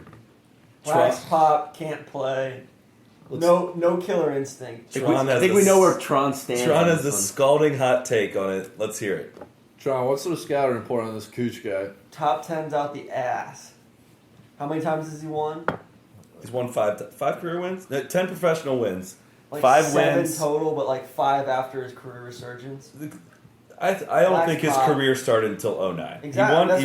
He won the 02 since 09. He won the 02 Honda Classic, the 09 Turning Stone Resort Championship, the 2010 Barclays, 2012 Players, 2013 Accenture Match Play, 2013 Memorial. Pretty good.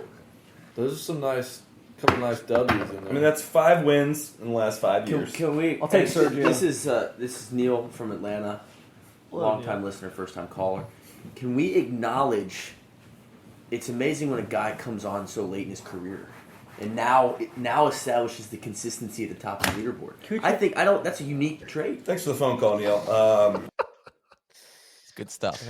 And he won that week. A couple days later, it was too perfect. Well, just the bit comes from college football. Coach Chris Woods, my defensive coordinator senior year, used to just eviscerate people in the Sunday game film, and he would these are the lax pop can't play for me. It would be like how he would describe certain linebacker play.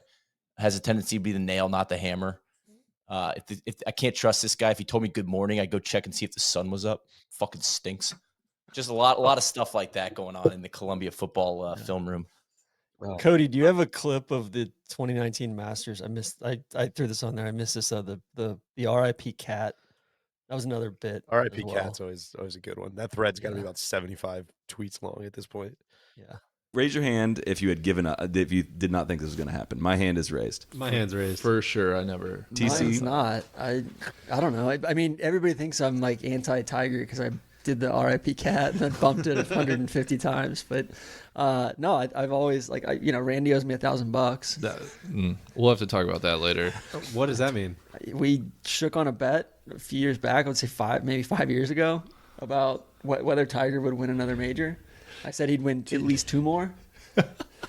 I legitimately do, this is not me being coy. I do not remember this at all. I think you were blacked out. I think either I was overserved or I just don't remember.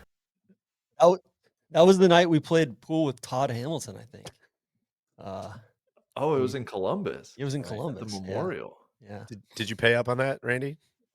Yeah. No, but my lawyers have advised me if you don't remember it, there's some, there's Oral some contract. legality there. Yeah. I had one more. I mentioned the Lax Pop can't play, but Soly, I have to give you a shout out. It started last year at the Masters. I truly love your call-ins from on the grounds as scoops. Like it is A+ work. Well, I think the Greg Norman stuff continues with our final voicemail, Cody. Oh no. So more news from the front line. You wouldn't believe it. I wouldn't. We'll start that over. More news from the front line. I wouldn't believe it if I didn't see it with my own 2 eyes again. Greg Norman, exiting the putting green, walks up to the ropes between 9 and 10 to try to get Rory's attention. Has a shit-eating grin on his face as Rory walks right by, does not acknowledge him. We walk up to the 12th tee. John Rahm and rules official Stephen Cox getting into it over pace of play. John Rahm was exasperated, annoyed, yelling at him. It looked like as they're walking off the 12th green, off the 12th tee. Keep your eye on this story. Crack on. thought you were gonna exit, edit it for me, and they're just like, "Nah, fuck you. You're getting the whole thing laid in." It's a great bit. I just want to congratulate you. They tickle me. The accent and the ability to like fly through thought. It's very good. So kudos, Neil at the recent the Sunday junior pod. reporter. Yeah, the junior Spiel, reporter. yeah, saying, Spiel was joining. They sent one of the associate reporters out because Scoops was sick. Saying Rory, what did you say? Rory hit puberty and dropped 2 at the first. I think. Rory hit puberty, dropped 2 at the first. Big golfer's charging. Really, really good stuff. All right, last section here. I asked for, there's a lot of predictions that float around here. I was asking what's the most electric prediction in pod history. Take that any way you want. Soly, again, I think we were swimming in the same pond here. So before we get to that one, we don't need to play a clip. It just happened, but I want to throw out Randy's Lucas Glover premonition at the Masters. I think was true. That one really hit me between the eyes. One of my favorite things ever. And then TC saying he also had a dream about Lucas Glover, and then Lucas Glover shooting like, what did he shoot, 95 in the first round or something like that. I mean, it was just awesome stuff. Do you know how excited TC and I were though to find Yes. out the other had the Lucas Glover premonition? I mean, I thought for sure he was going to be in contention. I mean, it's fantastic. But Soly, what was the other one? You do quote, gotta hand it to him. I think it started as a bit and ended up. It was followed up with such great enthusiasm that we will look back on the original grasp in the RV with great fondness. But yeah, I think predicting the coming of a Swede for the European Ryder Cup team was an all-time electric prediction. With the changing of the guard for Europe, are they able to keep that camaraderie and that, because it's a very, I think a lot of that's leadership, honestly. Like the captaincy, they were naming there, like the Donald, McDowell, Stenson, like Harrington kind of vibe they have is what, but like some of it's dictates that. also a little bit cultural, right? Where you've got a lot, you've got some with Poulter and Westwood and guys that are, they're bar guy, they're blokes, right? And I think chaps, if they're you blokes. add the Hogard twins or this Ludwig character that we keep talking about, Swede. a lot of Northern Europeans. All right, like what does that look like, right? Does that change the complexion or the personality of the team? So we had talked about Ludwig that earlier on in that week of like, there's this Ludwig guy. He's at Texas Tech. He's coming. But then we doubled down pretty quickly after that of like, like this guy's really freaking good. He went out and won the Prestige out in Palm Springs. You guys started reading out his college results later that week. It was wonderful. Really good stuff. Neil, what do you got? I think TC predicting Colin Morikawa to win 8 majors at I can't remember, after he won the Open Championship. Glass House Early in what was it? Solid by 2028? It was 2021. I set a calendar invite. I believe that's for next summer to check in on that prediction. All right, here's the question. Colin Morikawa, over under majors 4.5. I was wondering what number you were going to throw out. That was I didn't know if you were going to go 4.5 or 5.5. Oh, First of I all, was I feel thinking like- 3.5 or 4.5. Soly, how about a little bit more fanfare for what is my favorite game to I know, you kind of just play, pulled it out on us. That's handful like of times each year. Yeah, 1A, 1B with how far back is too far back. Exactly. Like there should be some like music or give me trumpets or something. It's hard to do 4.5, 4.5 is a little disrespectful, right? He's got 2. I mean, Rory has 4. Brooks has 4. The 4.4 4 is a lot. Above 4.5 stinks though. Yeah, like above 4.5 puts him like top 15 all time. And again, as we said last night, we said this last night, and I'll say it again now that he won. Like as of right now, every time somebody wins one of these, every time a young guy does this, you can sit here and it feels like it's going to be forever. It feels like it's going to be there forever. He's got to do this 3 more times to beat 4.5. It sounds crazy low right now, but I think I would take under on that. Under on 4.5. I'm going over, and I'll sign him up for a Grand Slam. Career Grand Slam or 1 year. And he seems like he's got a mega U.S. Open game, right? There's a certain extent of like the guy's got that look in his eye. The stats back him up as like the best iron player since Tiger, and he's adding more skills to his repertoire with the chipping and figuring out the putting and all that. And it's like, I mean, I would go. I think he wins 8 majors. I think he wins 7 or 8 majors. Grand Slam? You with me, TC, on a Grand Slam? Pete, I don't know. I just found it. I just sent it in our podcast Slack. Revisit TC predicting Morikawa wins 8 majors in 2020 Open recap. I said that for next Sunday, July 19th, 2026. I feel like, and unfortunately, on that note, I do have to bounce on balancing sick kid schedules. But this was an absolute blast. You guys, please continue. Yeah, and I wanted to hit that one because I figured someone would hit me with a Nelly wins 11, and people forget TC's Morikawa call. So it's a hard game to play, and I think 11's still alive with Nelly. The problem, the road. Listen, Neil, when you stick your neck out, you're gonna get stuff wrong, but you gotta stick with it too. Like that's the thing about the Ludwig thing. Like I threw it out in 23, and then all of 24 while he's in college, I stuck with it, and then stuck with it,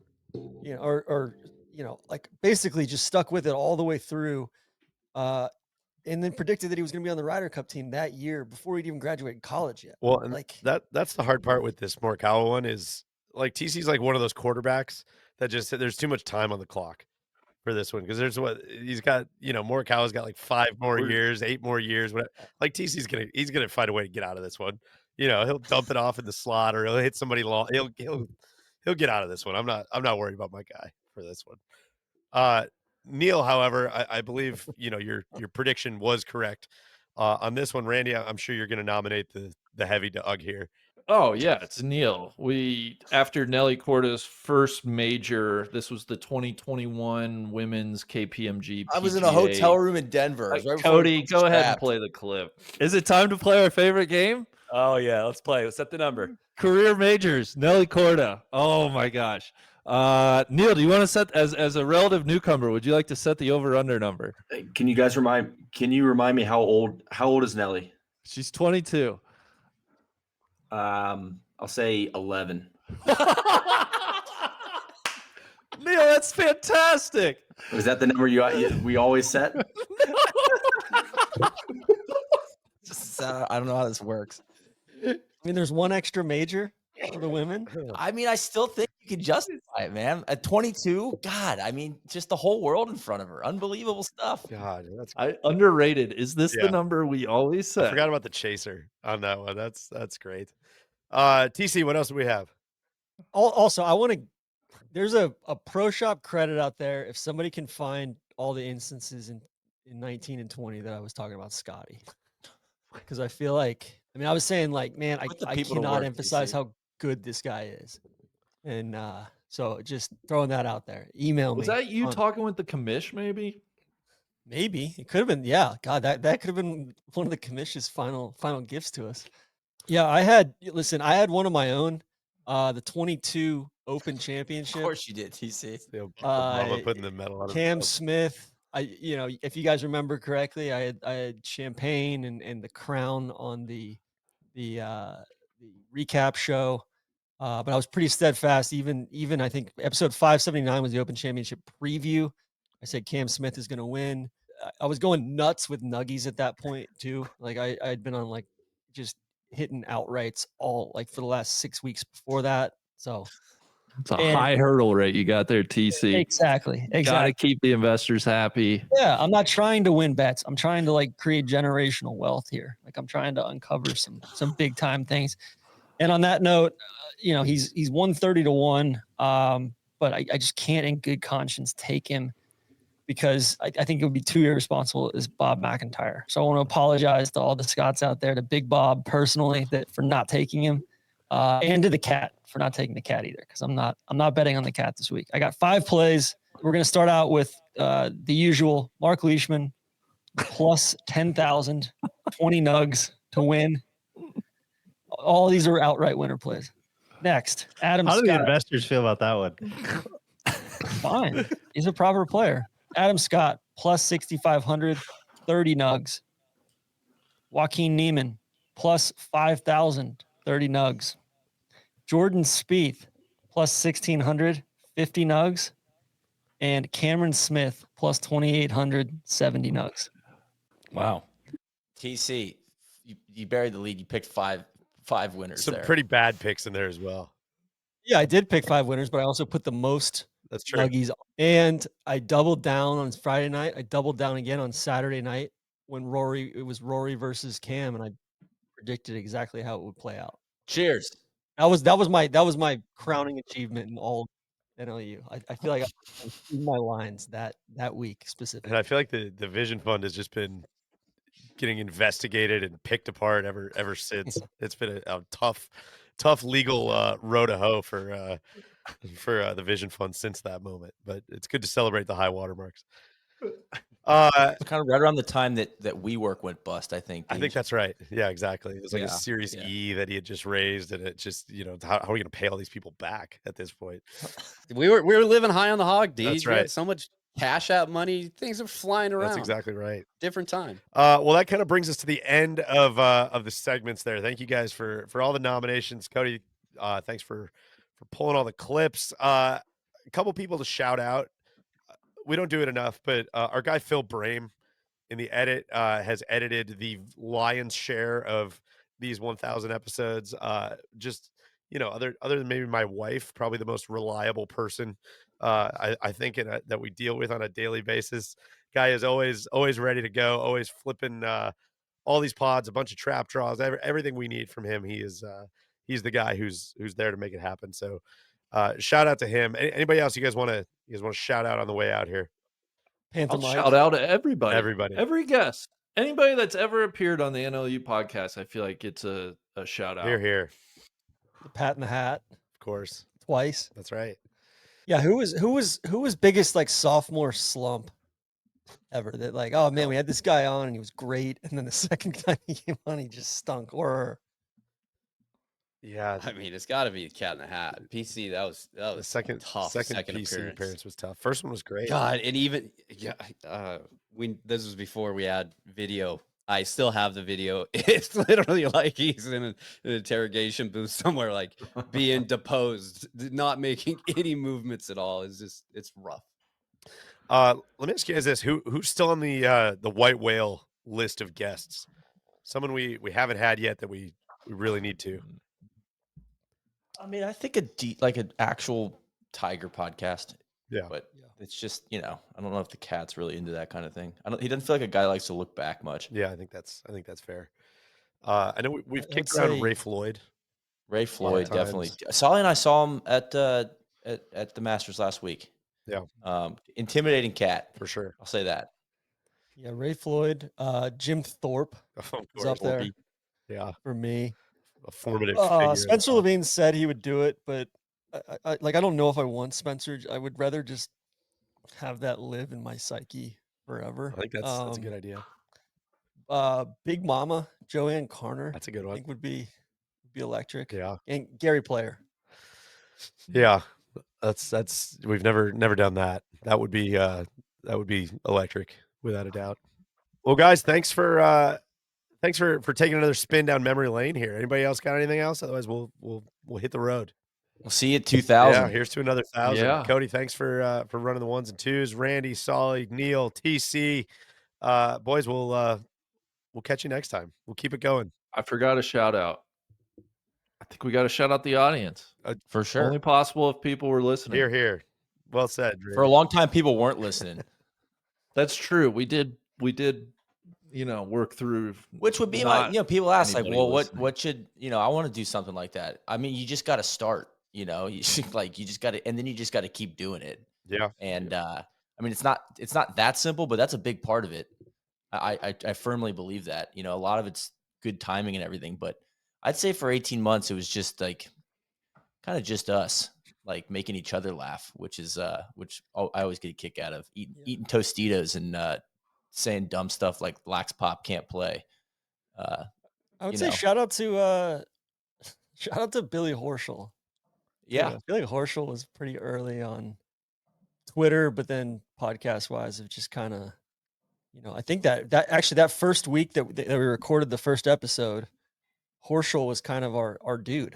He had followed us on Twitter and I think it was Horschel and like Chris Stroud or no, it was Horschel, and he was playing with Trevor Immelman. We followed him for 18 holes, and it was a Friday, and Horschel was on the cut line, and there was nobody else followed like him. Is like his wife and a couple other fans. And at first, I think he was like, "God, who are these guys? Like, what are they?" Because he was struggling. And then at the end of the round, he was really gracious, and he spent a little bit of time with us by the putting green at Heritage. I remember that vividly. Even just, I mean, yeah, the more you tell stories, whenever you realize like how many people have come on multiple times and brought the heat. Billy's always a great guest. Trevor, you mentioned, is always a great guest. Harry Higgs, Joel Damon. I mean, there's Keith Mitchell. There's just like, there's too many people to name, truly, that have taken up some great real estate in the first 1,000 episodes. So thank you to all of those people. Thank you to the audience, as you said, Randy. And hey, thank you to you guys. It's always fun hopping on the blower with you guys. So thanks to Randy for Spice Bush. Without Spice Bush, I don't think there would be an episode 1. Always need a venue. That's right. Well, guys, crack on, and we will catch everybody next time. Cheers. Cheers.